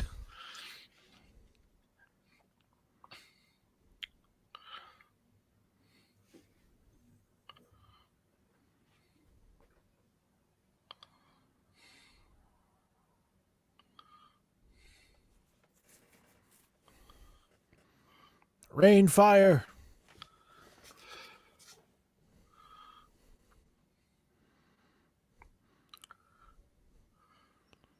It's like, dude, they threw a van at your helicopter. He's hoping for that Tom Hanks Saving Private Ryan moment with the Right. handgun there.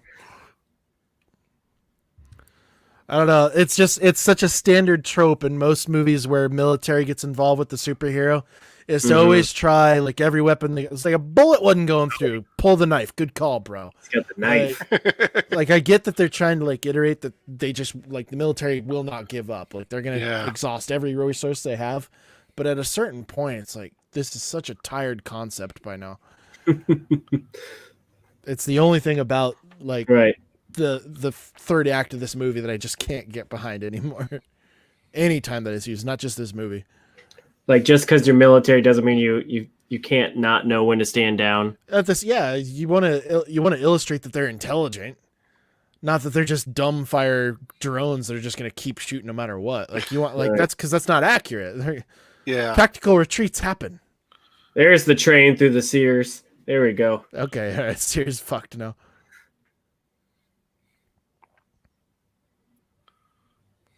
Oh my god, it just flew through one of those. That's crazy.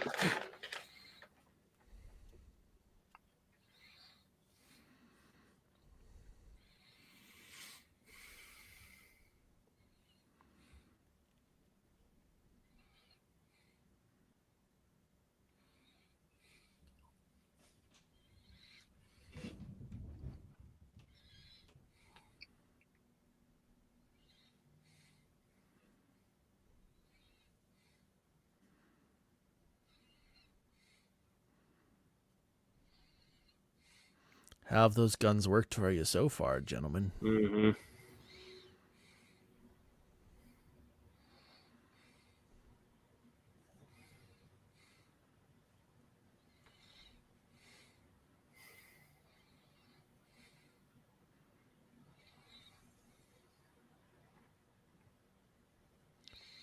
It's like, take the guns off him, guys. He just had a train thrown at him. He's in a really pissy mood right now.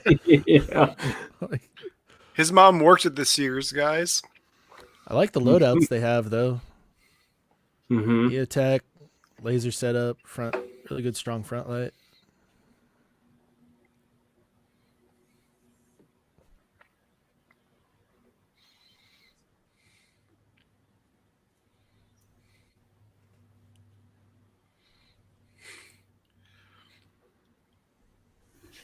That line always strikes me like Judge Reinhold at the end of the Santa Claus, like, Santa?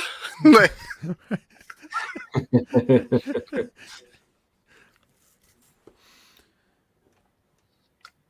It was also a little late. Like, it would have been good if he was, like, on that front line while the guns are still being pointed at him.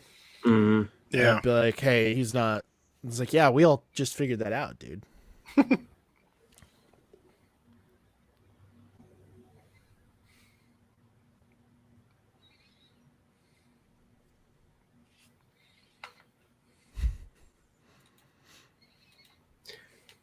That was It's something like, I I did would've like made about a better one. Superman and Lois is that he's like, oh, dude, nice suit. It's like, thanks, my mom made it for me. Mm-hmm. Like, I like that in the new iteration.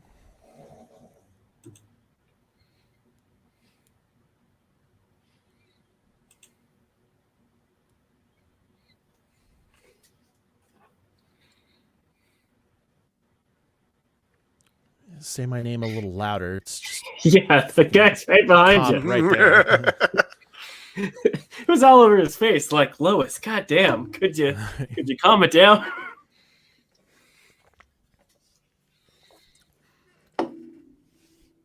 Another great moment from the Batman series, though. It's like as if just putting glasses on is enough of a disguise. Where's the commissioner?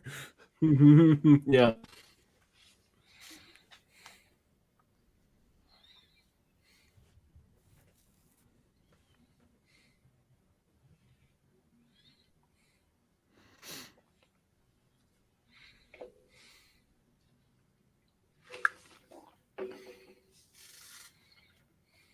Bum bum bum.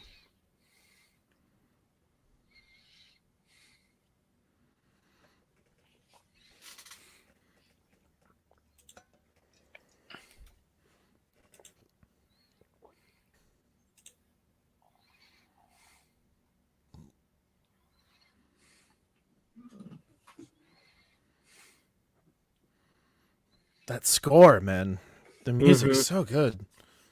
It's that percussion, like that beat. I can just have that playing all day underneath everything I'm doing. Like I'd be grocery shopping, that'll just get me pumped. But it's only been modified. It was only modified just a little bit, and it sounded villainous. Like it sounded like a bad guy theme. They did a great job with in Batman v Superman modifying just that whole Superman motif for Batman. Yeah, especially during the beginning part with the god or watching him in Metropolis. That was a great scene.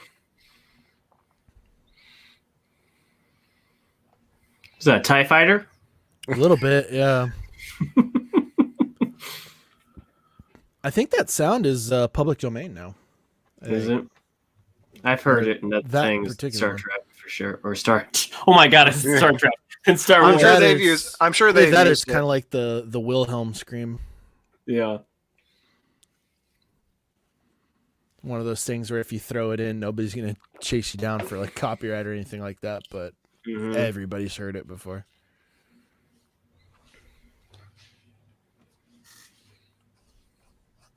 Yeah, they did really well blending this in with real life locations or realistic locations. It just looks well done. Mm-hmm.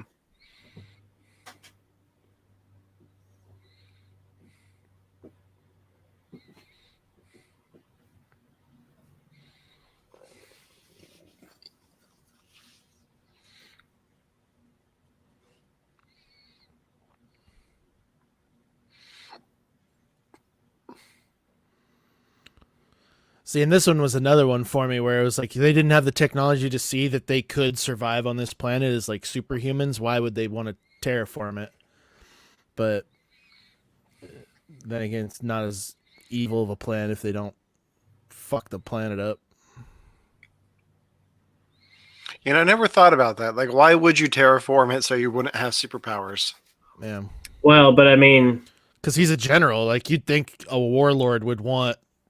Like if he wants this planet to just be for his people, then why would they need superpowers? You know, if it's just a new Krypton.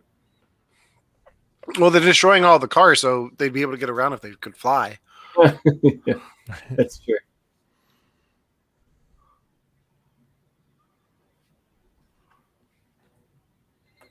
This is a convenient graphic that they have. Right.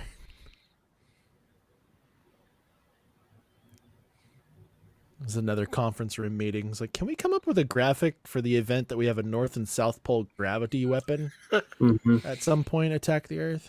And then give it to the humans so that they can watch what we're doing in real time? Right.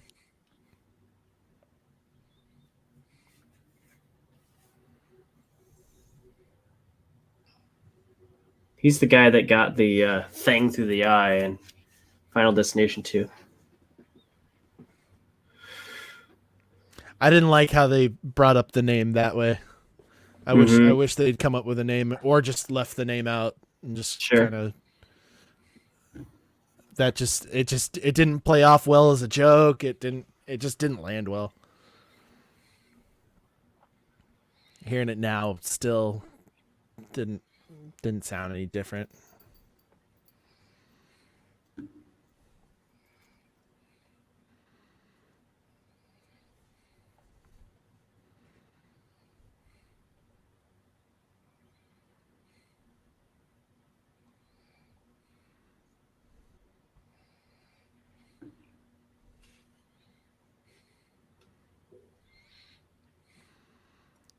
we get everybody's like favorite hentai tentacle porn scene with that shit too.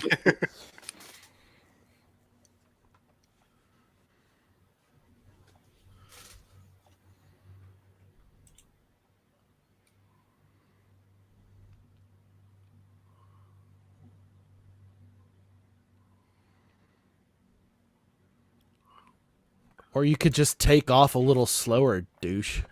Like, A longer way to go. Calm down. like, Yeah, I mean, watching the full film like this, it reminds me that this really was his like first day. You know, like yeah. I remember they gave him so much shit for everything that goes on in this film, and not only was this his first day as Superman, but then he gets faced with Zod and his crew. He had never had to fight. So, like, he was taught by his parents not to fight anybody because he could screw him up. And then he gets thrust into a situation where he has to fight people with no fighting experience. Like, yeah, that'd be jarring. And also fuck around with alien technology he's never messed around with before. But like, even worse. Like, I thought that's why this worked. Yeah, because like you almost are rooting for Superman as the underdog in this situation. That works out really well when you're dealing with somebody who's made out of steel, can shoot laser beams out of his eyes, can fly super crazy fast. Like, you have to put him at some kind of a disadvantage, otherwise it's not going to be as compelling. And I think that's one of the major complaints that you hear about Superman is like, oh, he's too powerful. Like, what's he got to worry about? Like, this is it. Like, this is putting him. Giving him stakes. Yeah, that's honestly why I kind of fell off the comics as a kid, because he just kind of got boring after a while. I saw a TikToker I follow. He brought up the point of there are two types of Superman fans. Superman fans and Clark Kent fans. You either like Superman because of his powers, or you like him because he's Clark Kent and has this background of from the Midwest, farm boy, Mom and Pa Kent. Like, you like him for one of those two reasons. Like, that's why you're drawn to this character. I'm definitely the Clark Kent fan. That new show is definitely a Clark Kent vibe. Yeah, it is big time. It's like the moment where Lois is getting explained, like, "Hey, you married Superman too." Yeah, it's like you thought you were marrying Clark Kent, but you're marrying Superman also. It's like having to deal with that reality. Yeah. Like, oh, Doc Ock is in this show? That's crazy. I had to double check, but this is produced by John Peters, the guy who wanted the Spider and Superman Lives. Oh, so he finally got his tentacle monster thingy fighting Superman. Nice.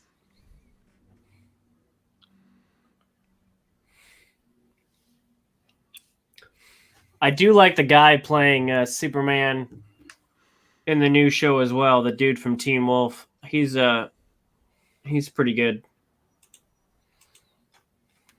Very homey Clark Kent. Yeah. I loved the cinematography for the new series. I mean, they're shooting on anamorphic lenses, which I think is really helping. Yeah.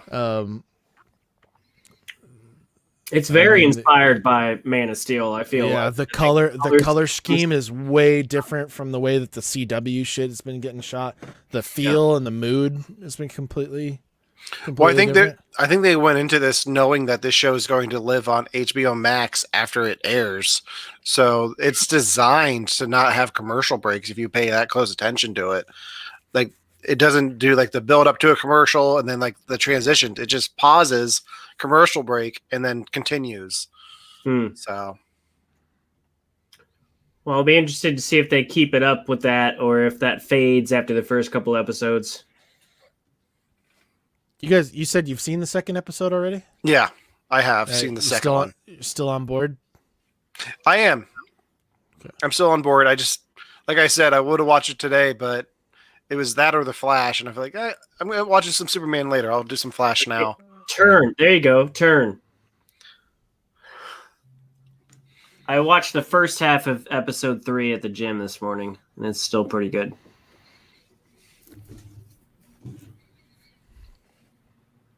Like, dude, you figured it out in like 5 minutes.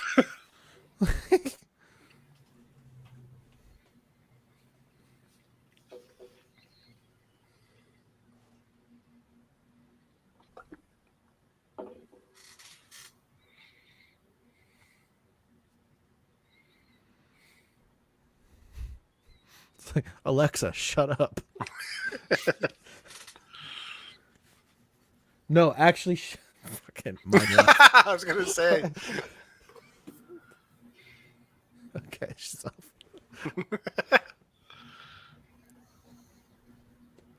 She didn't listen when I said it. This is fucking dark.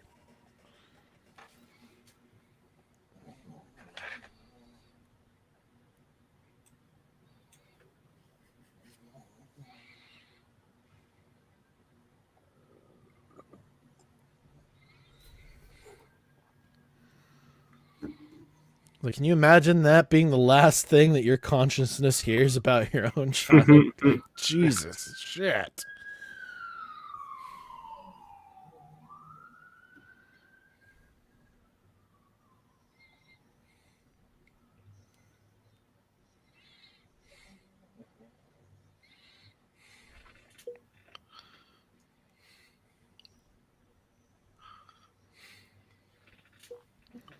I will say this, for having just learned to fly, he's pretty damn good at it. Mm-hmm.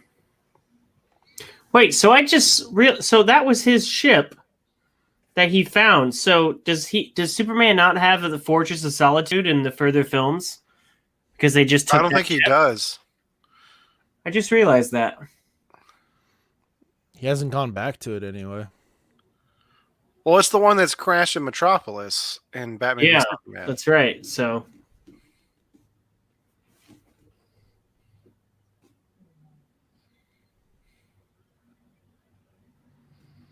how are you even alive? They didn't get me with this part because we didn't get any time with these characters, so I didn't. This was just. It's fine though. It wasn't bad. I know, but it was a shoehorned in drama. I'm like, ugh. Sure.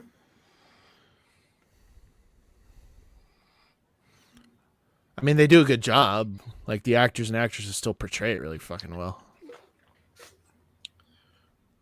I mean, you never see Perry White outside of the planet, so. Yeah. Yeah. Okay, this I saw it on the first viewing, but a lot of people did not see Christopher Reeve's face in this scene. But when he flies up, he switches to Christopher Reeve's face for a second.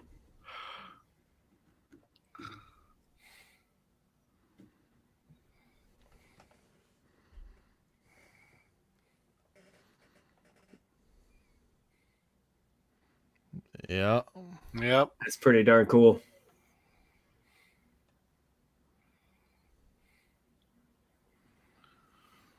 Just further illustrating, this is Henry Cavill is Superman. Mm-hmm. He is our Superman right now.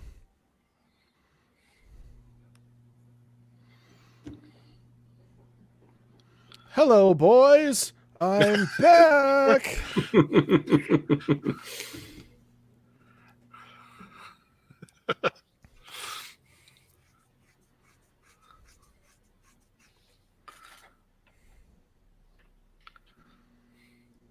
Good old Randy Quaid.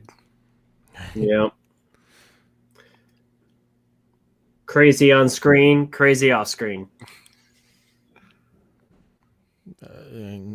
Crazy off screen is mild. Yeah, that's putting it lightly. That's a little bit.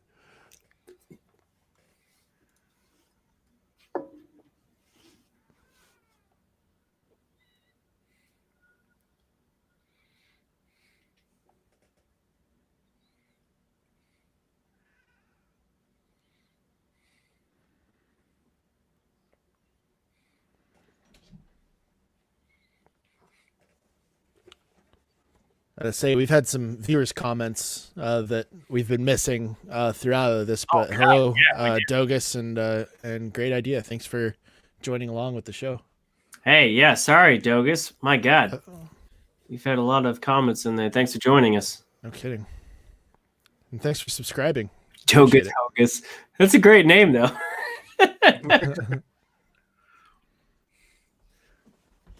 I've had our feed up in full screen. It doesn't show us chat when we're doing that.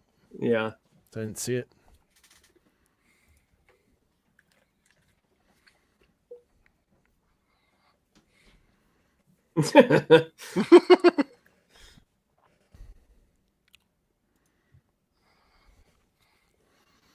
It's like Jor-El didn't tell us that we needed to turn it clockwise a little bit. Right.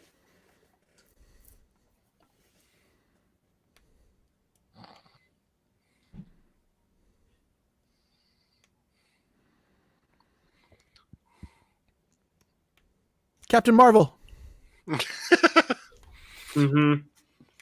Why is Lois on the ship with them? Is there an explanation for that I missed? She was supposedly the one who was like showing them how like they were gonna do it, and Nope. It's just because. I love that. Krypton had its chance. Great line.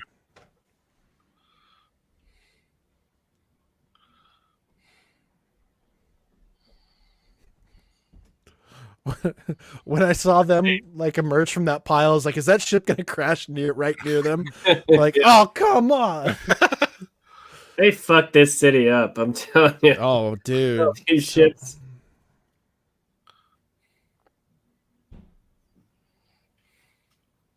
It's like, is there a hammer? I could just like slam this thing down.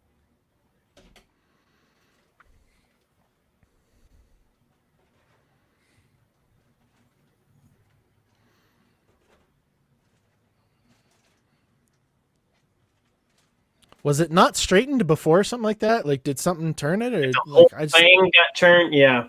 It's like, oh, I just need to turn it. Wilhelm scream. So we talked about it earlier. Yep. Mm-hmm. And we get a hero moment from the civilian here now too, which is great. I love this. It's like, again with this bitch. Again with this bitch.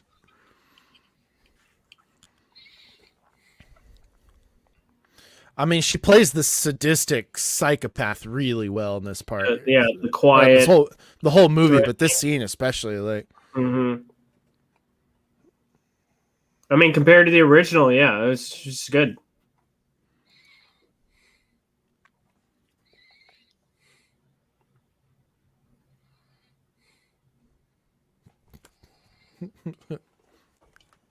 Get it, bitch.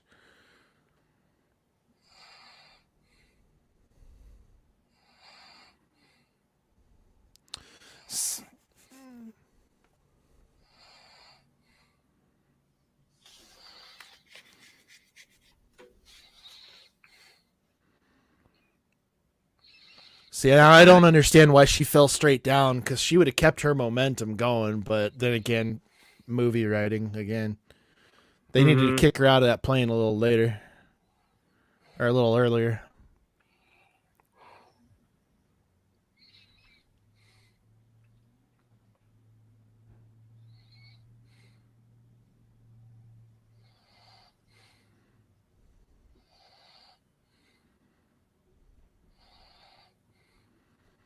Just ravaged this place. Yeah, they did. Oh, just wait. Oh yeah, yeah. No, it doesn't get any better.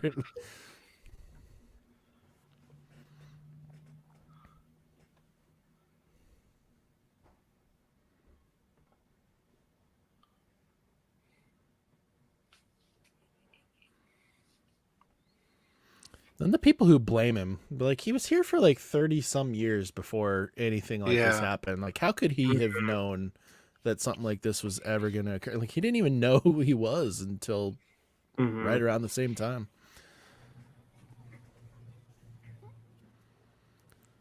You didn't have to fill that silence, Lois. Yeah. Yeah.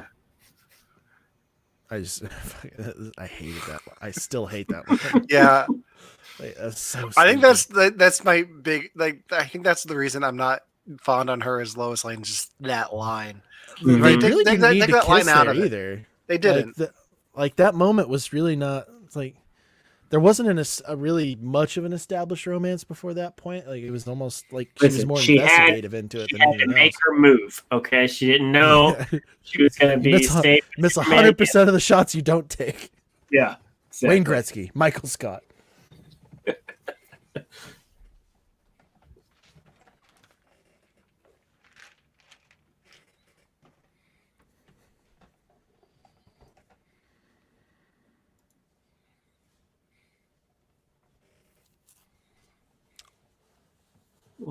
Hey, thanks for watching. Great idea. Enjoy the rest of your night as well, sir. See you, buddy.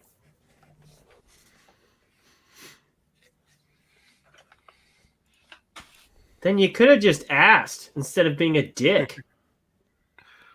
Or terraformed any of the other 9. Yeah, like planets in he this would have other probably system. given it to him. Then he could have gone terraformed another planet. Yeah. Go set up on Mars or something. I mean, at the same time, Zod wasn't established in this movie to be diplomatic really at all. So I mean, Sure, right. Like, who knows Yeah. if even the attempt would have been futile, probably. It's a general warlord fighting mentality the whole time. Conquer.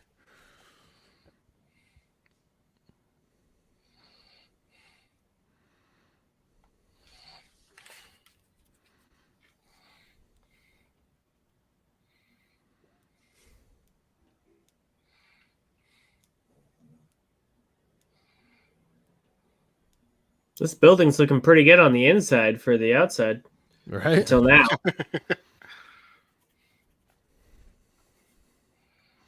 Well, I do like how they it did. Yes. I love how he catches himself midair from the floor falling out underneath him. Like just the way they use Yeah. his flight in this final sequence Yeah, is it's just like great. Mm-hmm. it's like whenever you have a character that can fly. That was one of the big things in Supergirl, the Supergirl movie. Is like Yeah. she's having this final fight with some crazy baddie, and the baddie's like messing with the floor underneath her. She's having like a hard time balancing. It's like, bitch, you can fly. Mm-hmm. Like Oh man. you got to watch it now, Alan. Like I do. You have to watch that one. I want to I want to see a video of your review to that. I movie. might have to have you on the podcast to watch that with us. Yeah. Oh God, I'll suffer through it. I'll suffer through it again if all I have to do is shit on it for a couple hours. No, that's fine. Like we like doing that from time to time. God, Chris Stuckman did a hilariosity review on it. That's the whole Yeah, reason he I did. watched it. And Yeah, it he was just, did. I was like, all right, I'm gonna watch this now. And Jesus Christ, was it bad? I added it to my HBO Max queue. I found it in there Nice. when I loaded it. I was like, oh my God, this is in there. I love how he climbs up the building. Yeah. Like, because Zod's just learning his powers now. Mm-hmm. So that made sense.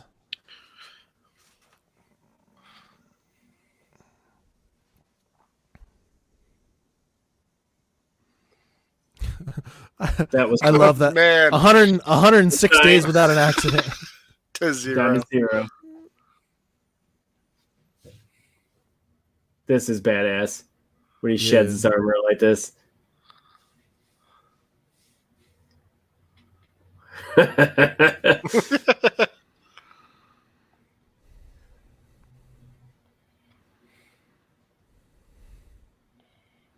Most aggressive way to take off his armor.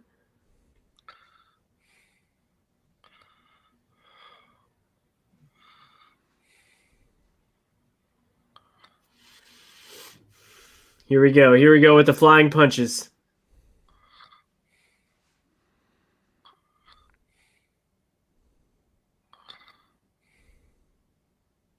They've done this in so many other medias since this.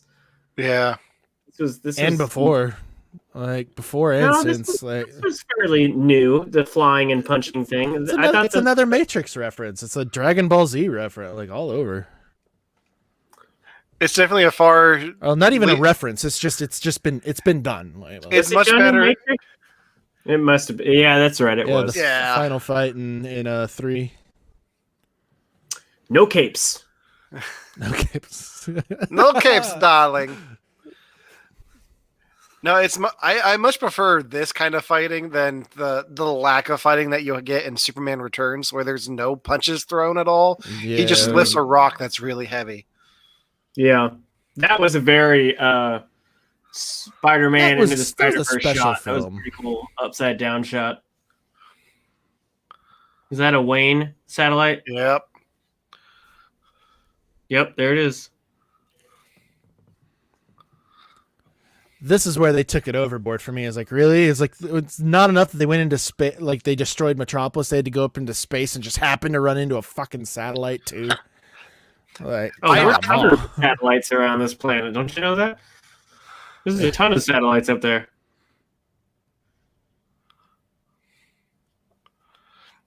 I thought them taking out the Wayne Tech satellite was why they were fighting in Batman v Superman when they first announced it. Sure. Yeah. It's an expensive satellite. It's like, I lost a lot of money because of you, bro. I'm like, Yeah.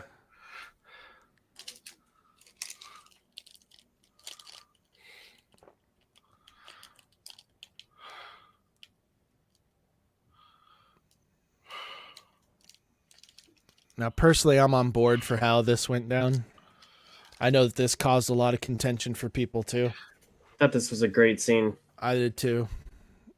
At first, it is a little jarring, and I get why people are surprised by it, but he doesn't have a choice. Like, Yeah, it's like, because that's the part. Like, a lot of the times in this movie, it's a theme. It's like you're gonna have a choice to decide what kind of man you want to be. It's a line that his father actually gives him.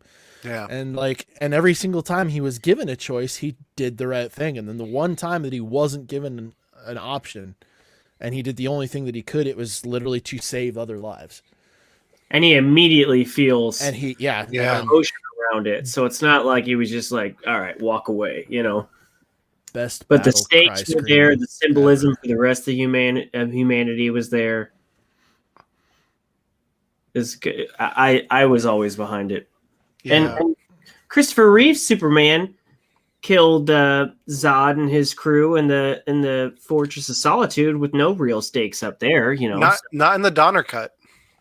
Oh yeah, that's right. They had those weird North Pole police trucks come in. Yeah.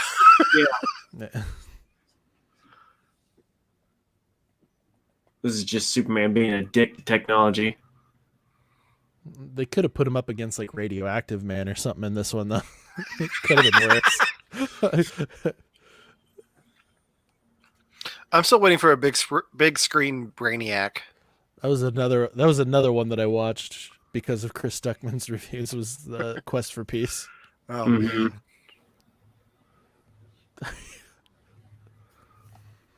What did you say? Are you effing stupid? He did. PG-13. They could have had one fucking in there. He It could would've have. been fun.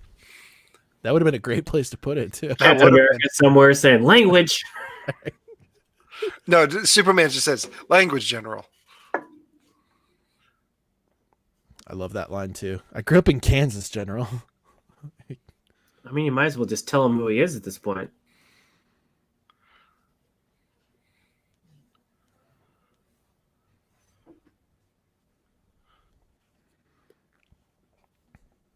But maybe they do know who he is. I mean, how could they contain it at this point with the Smallville fight and Yeah. the ships at Oh, the house? Like, who They doesn't knew as know soon who as he Lois is? said his name in front of a friggin' cop, man.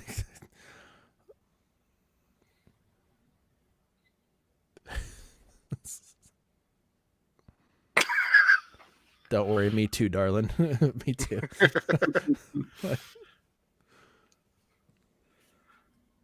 I do like the small town cemetery that they go back to with this and the other movies. This is a big part of BVS.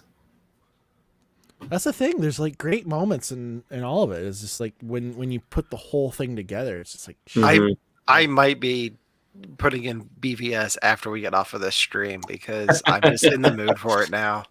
Yeah. This was great iconic energy. I guess I didn't know why he was wearing a cape when he was a kid, but it still looks great.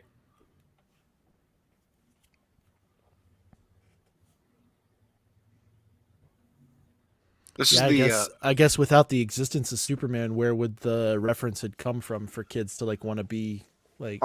on Smallville. They had a comic book. I think it was Warrior Angel.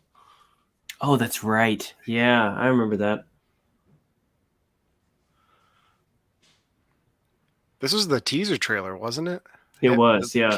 Kid in the cape. And they had they had the one with the different dad's voice. They had two different trailers.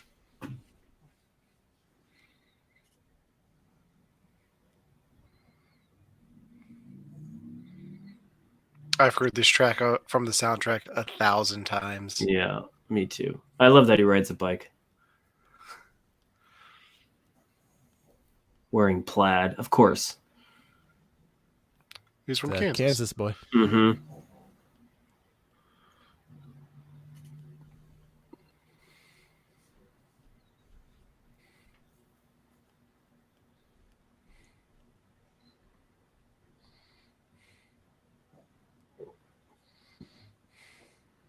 It's like, shouldn't you all be dealing with some form of PTSD at this point or something like that? Like, really?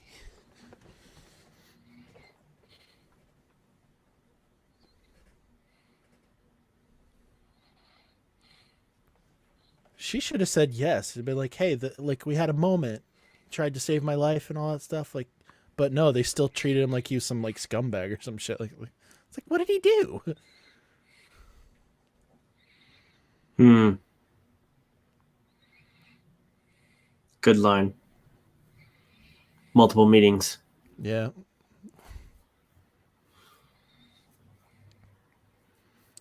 All right. Thank you, Zack Snyder. Yes. Indeed. Good experience for sure. Mm-hmm. Story by Goyer and Nolan. I forgot that Nolan had a story credit. Yeah. And of course, produced by Snyder's wife. All right. Well, I'm going to stop it. Yeah. That's in, Yeah. No after credits for DC movies. I feel like that'd be something that Snyder would throw in now, though. Like, he's got 4 hours. He doesn't need after credits. Fair enough. He got 4 hours and what, $72 million for reshoots. Yeah. I think he's got his say in those 4 hours. So yeah, I think it'll be good. I was looking at it today because he did another interview with Grace Randolph, and he said that the intermission won't be in the HBO Max version. The intermission is made because he is hoping that once COVID starts settling down, they will release it in IMAX. So he's made this. The HBO Max will not have an intermission. It'll just go straight into it. But then there's an IMAX version, and then he's also done a black and white version, like almost like Logan, which will release as well. So he's all in for this, man. I think he knows that he's not going to get another chance. I mean, WB clearly is still holding grudges against him. So yeah, and I think that's why they released that Superman news last week, is because they're not happy about all of this. So they're pulling all the punches they can. But you know what? Whoever had the balls to do that at AT&T, God bless them, because I've been begging for this. I just think it's so cool. And, I mean, for people that thought this was the first time it ever happened, there's a similar movement for the Donner Cut. It was just, it wasn't this big, obviously, and there wasn't that much drama around the Donner Cut. But, people have done this before. And it's funny that they did it before for a Superman property as well. There wasn't as much drama and there wasn't as much tragedy around the Donner Cut, too. That was just the producers and Richard Donner not agreeing on the time and budget. So that's why he was replaced by Richard Lester. I'm actually going to be doing a series of short videos next week on different extended cuts of movies, and that's one of them. So I'm going to be doing some research and just like talking about what's great about extended cuts of the Donner Cut and the extended cut of Spider-Man 2 and how you get J. Jonah Jameson in the spider suit. Right. So. Yeah, I remember they released that extended cut. There was a rumored extended cut of Spider-Man 3 that never made it out there. There is an editor's cut now. It rearranges a few scenes and adds a scene with Peter and MJ in his apartment. It's not that much different, so it's not really worth the time. But I don't think I've seen that. This is something that we've talked about in the Nerf Herder show several times. Is just like for a lot of movies where big budget studio like decisions come into play, I would love to see like full on director's cuts. And it's just like not even to like retcon anything, like not because I feel like there'd be a scene in there where it would explain something that was kind of like a little bit loose in the script or a little bit weak in there, like literally just to see what like the director really wanted to do. And I mean, I understand a lot of the time scenes are just cut for pacing issues or for like continuity errors or something like that. But like a lot of the time, like that's something that they could work through on like a longer term scale when they don't have like the schedule of release looming over their heads. It's like they could actually go through and organize those things in the way that they would want to. And I'm not saying necessarily that they all have to be 4-hour super cuts with like 4 episodic chapters or anything like that. But I don't know, like honestly, I won't watch The Lord of the Rings unless it's the extended editions. I won't watch the Hobbit films unless they're the extended editions. Like there's just something about those versions of it. It's like of course, like in the theater that would be fucking torture because it's like 4 hours like straight, but still like there are a lot of movies that I can think of where it would be really beneficial to have something like that, even just for like the sheer collector's value. Yeah. My go-to example for something like that is Batman Forever, because with the scenes that they cut out of that, the title makes no sense for the third Batman movie, unless you're counting Adam. Like the whole sequence with the red journal, like that makes the movie's title make sense. Without that, you lose so much of that film. And the giant bat was very the psyche of Batman. I really that would be something, if they ever officially release that as a whole cut, that would be something I'd love to see. But going back to the 3-hour Superman cut, I mean, I know that is not a better film than the theatrical cut. Like the theatrical cut is a tighter film. And a lot of those times, those extended ones were just made for TV so that they could make a bigger event out of it. It wasn't because that was the director's cut. It's not even sold as the director's cut, but it's still cool to see. I think for Superman the movie, it was they needed to split it up for 2 nights, but splitting the film in half, they didn't have enough to fill 2 nights, so they had to go back and add scenes to it to fill out 2 nights worth of show.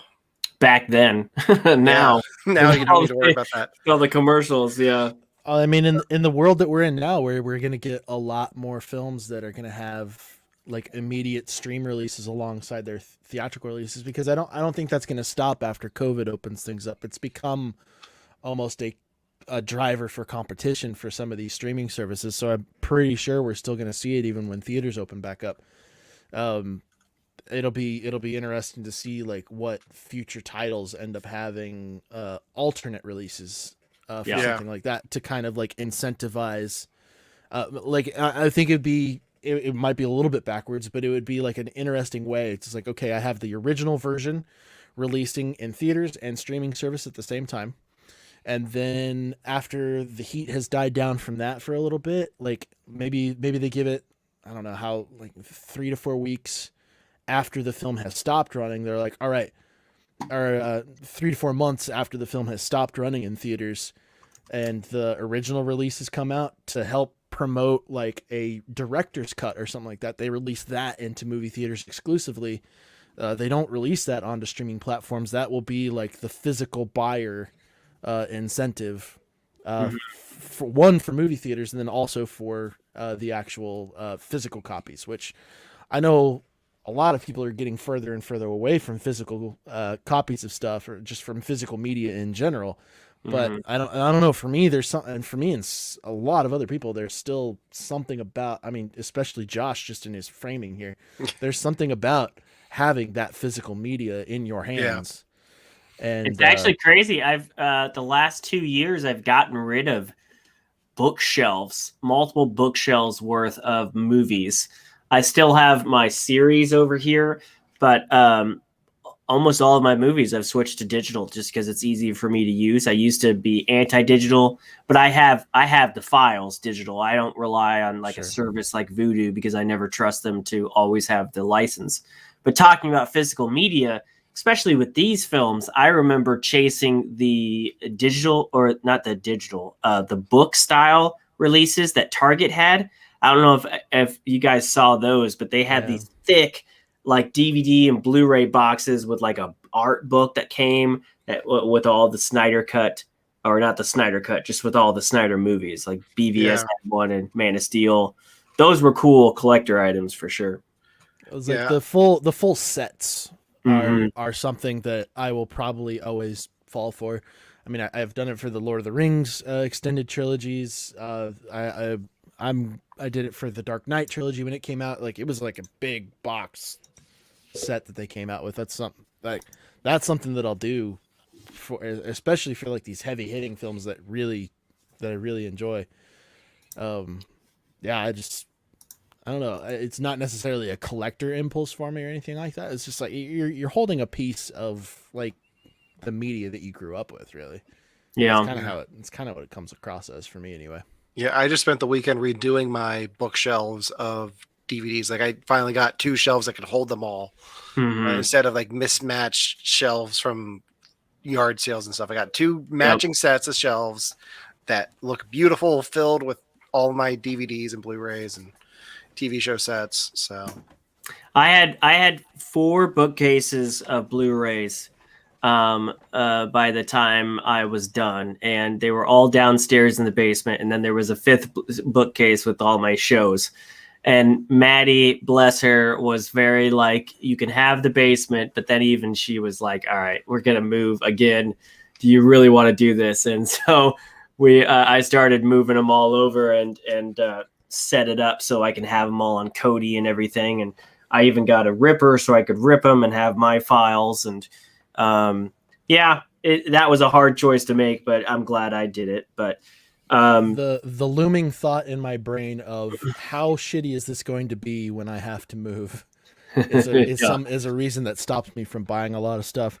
Yeah. I've started accumulating a lot. Like, I'm not filling up necessarily, but since we were talking about it earlier, nice. in the show, Very like, nice. Like this was a piece of physical media that I absolutely wanted in my Oh home. yeah, of course. And so like stuff like that is a real driver for me. And so when the Snyder Cut releases physically, I'll be buying that for sure. If there's some definitely. special fancy version of it, I'm jumping on that for sure. Currently, they 'Cause haven't I missed even the deadline mentioned for a the physical hoodie, release. unfortunately. They haven't even mentioned a physical release, but there's no way they won't. I mean, I feel like AT&T will be pouncing on any way to profit off this thing. So I feel like I did see some leaked box art at one point with a bunch of other really? Warner Brothers stuff. Like when they had the box art for Tom and Jerry. I feel like there was a Snyder cut on there. Fairly So recent. I think eventually we're gonna get Yeah. we're gonna get that. But they want to drive it to HBO Max first. Well, heading back to Man of Steel, I love this film. Sadly, looking back at it now, it seems like it was the beginning of the end of the relationship that Snyder had with WB. I mean, up to this point, he had produced some solid films for them. You know, they were very happy with 300. Watchmen developed a cult following that they later appreciated, but from all the interviews with the execs that I've seen, it really seemed like this one rocked them. Like they were not expecting the backlash to this film that they got. And I mean, this was, the MCU had just started in 2008. So this was 5 years into the MCU. It was like 2 years after the Nolan trilogy had ended, so it was DC's first foray into non and to another DC property after the Nolan trilogy. They were still finding their footing, and I still don't know where they're going to go. I mean, I don't know how long it'll take for them if they're never going to return Snyder to this universe, how long it's going to take for them to wash their hands of all the offshoots from his films. Because we still got a Flash movie coming. I believe we still have an Aquaman movie coming, and probably a third Wonder Woman. And I can't see them truly moving on from this until they move on from those actors and everything. Yeah, I don't know how if a Wonder Woman 3 takes place in the present day and not in like 1995 for some reason. Right. I don't know how you move past Justice League, whichever version of it, without acknowledging Superman or Batman or any of that. True. So I don't know how they can keep those films going and not have Henry Cavill in there. Like it's where would they even place that film? Like it seems like, in Batman v Superman, she's been like in hiding all this time. Not in hiding, but she just hasn't been Wonder Woman for a long ass time. So do they shoehorn in another, like you said, like a 90s film or an early 2000 film, and then you're faced with the same thing that 84 had? Like, do people just forget the things that happened? Yeah. Or what? One of the things that's especially interesting is that they've got a new Batman already, and it is set in a very different tone from what we're seeing. And it's like, were they finishing out what they had started that didn't go necessarily according to plan as they had hoped? And then now we've got an announcement of another Superman film with a very strongly hinted at recasting of Superman right around the same time that we have a new Batman coming around the corner as well. Are they taking another stab at it, or are those movies going to be completely independent? It's like, we're not trying to set up a universe at all. We've tried that route. It didn't go very well. We're just going to try and make movies inside these intellectual properties that are completely standalone and are just focused on telling a really good Batman story, and then just really focused on telling a really good Superman story. Yeah. I think that personally, I think that's the route that they should go, because the independent, like when they made Man of Steel here, it's like, yes, it went a little rough, and yes, they did have the starting stages of a plan to move this into another cinematic universe, like a full-on spread out, but it hadn't been fully hashed out yet, which is why I think Man of Steel was kind of the stronger out of all of the recent DC cinematic universe films that we've seen so far. And then they decided to they decided to come up with Joker with Joaquin Phoenix. And that one was completely independent of the cinematic universe that we have seen so far. And again, they really didn't try at all to integrate that set of films in any way. And that movie stood up on its own feet very, very well. Mm-hmm. It's like they have a proven track record of the movies doing better when they are not trying to connect them into this massive universe of interconnected films. And then when they come up with these standalone, and like now that we're pretty positive that this new Batman film is not going to be tied to the cinematic universe. There's no hint of that whatsoever. I think the success of that film will kind of determine the direction that they decide to go on from here, because this Snyder Cut is almost kind of a closing chapter on, I feel like is going to be a closed chapter on what they've got going here. Who knows if the third Wonder Woman or the second Aquaman actually do end up getting made. I feel like next Flash is filming, so Flash is coming. Yeah, sure. As far as continuing the storyline after Justice League, I'm questionable as to whether or not that's going to be the direction that they go. And I think that I think that the success of the Batman film and maybe like kind of how fan reception is over the next couple of years is going to determine that future direction that DC finally decides to go. Yeah. And I think having Warner Brothers look at the numbers that something like Avengers Endgame brought in, like they're going to want that team up eventually.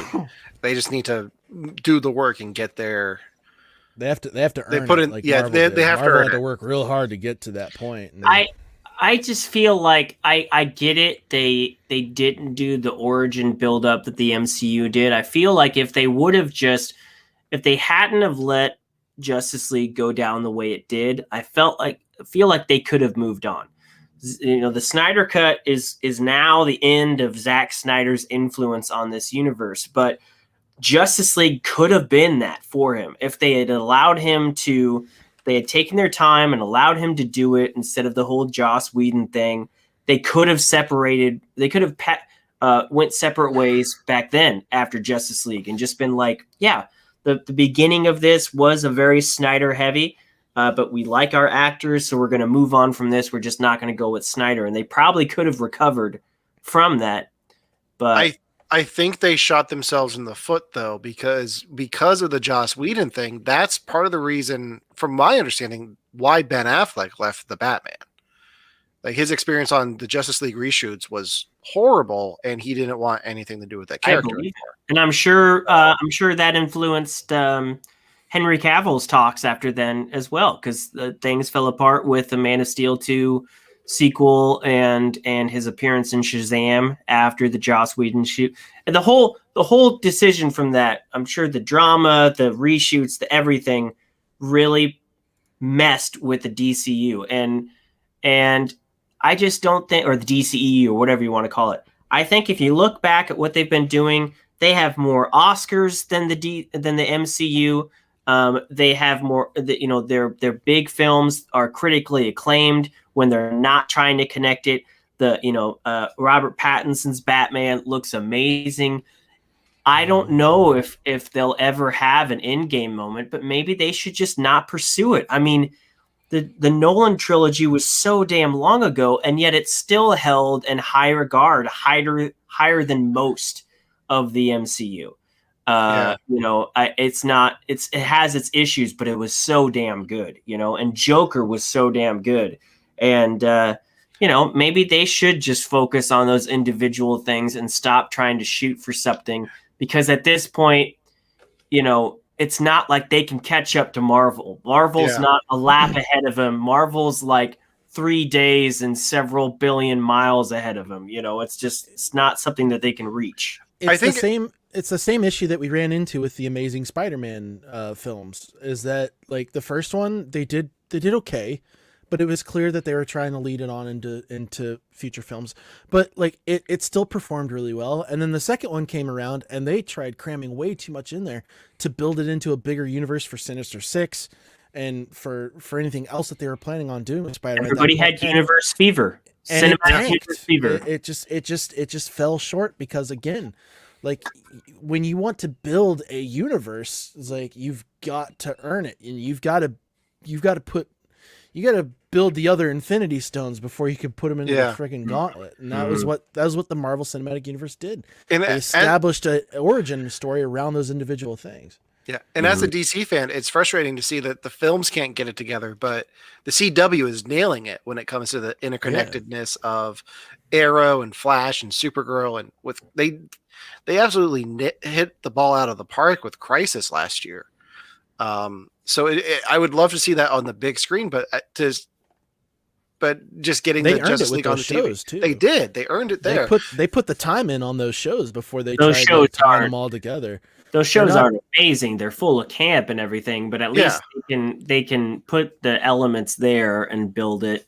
Their DC's TV stuff is great. Their Watchmen show was fucking tastic. I mean, they clearly have good people there. I think ever since their first decision to end the Nolan trilogy and not have that be the foundation of a cinematic universe, while I agree that Batman wouldn't fit in the Man of Steel movie we just watched, that was their first decision of many decisions that they made that was, like Alan said, shooting themselves in the foot in terms of cinematic universes. And Marvel started rolling the dice in 2008 with Iron Man, and then kept at it, and then they just continued scoring the big ones, and DC was having a hard time catching up. And I think the other thing that DC is missing that Marvel has is a Kevin Feige, somebody who can guide these movies along and look at it long term. where the TV shows, you have Greg Berlanti kind of overseeing everything. Mm-hmm. The movies don't really have that, and they've tried that with Jeff Johns, and it just hasn't stuck. So And hopefully before they can. him, they had Nolan and Goyer, but then even Goyer was coming up with these, a little too outlandish things and Yeah. it wasn't working. Yeah, I agree. I think the final big issue that they've got is just the fact that like when Marvel was introducing a lot of these characters, it was really the first time that we were seeing these characters. Mm-hmm. Mhm. Like, Iron Man. We had not seen a proper cinematic version of 90% of those of the characters Right. that are in the current Marvel Cinematic Right. Universe. Whereas when you jump over to the DC universe, we've had several iterations to compare every single one of these characters to so far, and I really don't think that did them any favors, because I mean, when you have an expectations that's been set at that point, with having somebody who's played the character already, on top of that, you have everybody's expectations being set super high by the Marvel Cinematic Universe.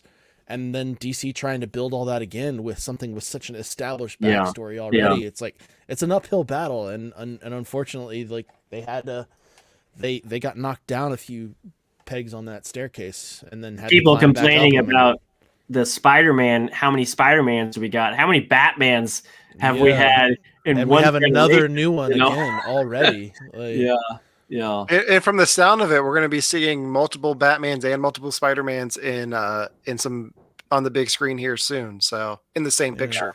Correct. So. Correct. We'll see. Maybe the Flash, which I have heard that the director is trying to actively campaign for them to either change the title of the movie, or basically, yes, change the title of the movie from Flashpoint to something else, because he's like, it's not Flashpoint. Like, it is multiple universes and stuff like that, but it is not Flashpoint. We're not adapting Flashpoint.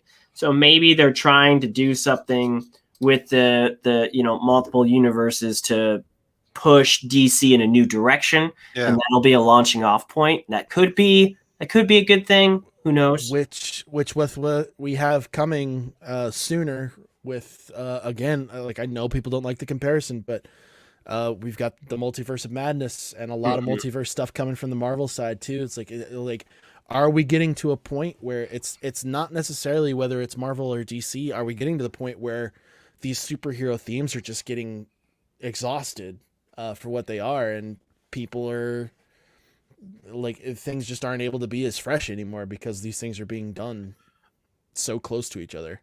Maybe.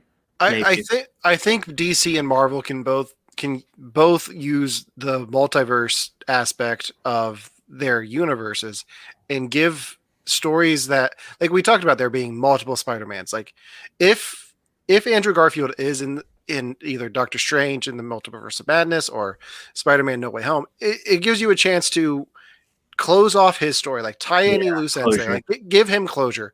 With Michael Keaton being in the Flash movie, like, you can have fans revisiting the original cinematic Batman.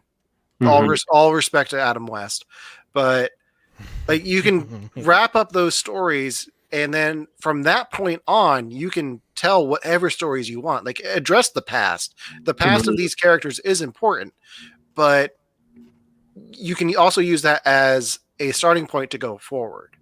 Well, and talking about closure, the Flash movie can provide closure to a lot of DC's problems right now, including Ezra Miller himself. I mean, a lot of people have been giving them flack for continuing to work with Ezra Miller after he, choked out that chick in a pub in the UK, and then apparently he's just a loose cannon all over the place. And so, maybe that's their plan too, to bring him on for this movie, but then the multiverse thing will reset the Flash as well.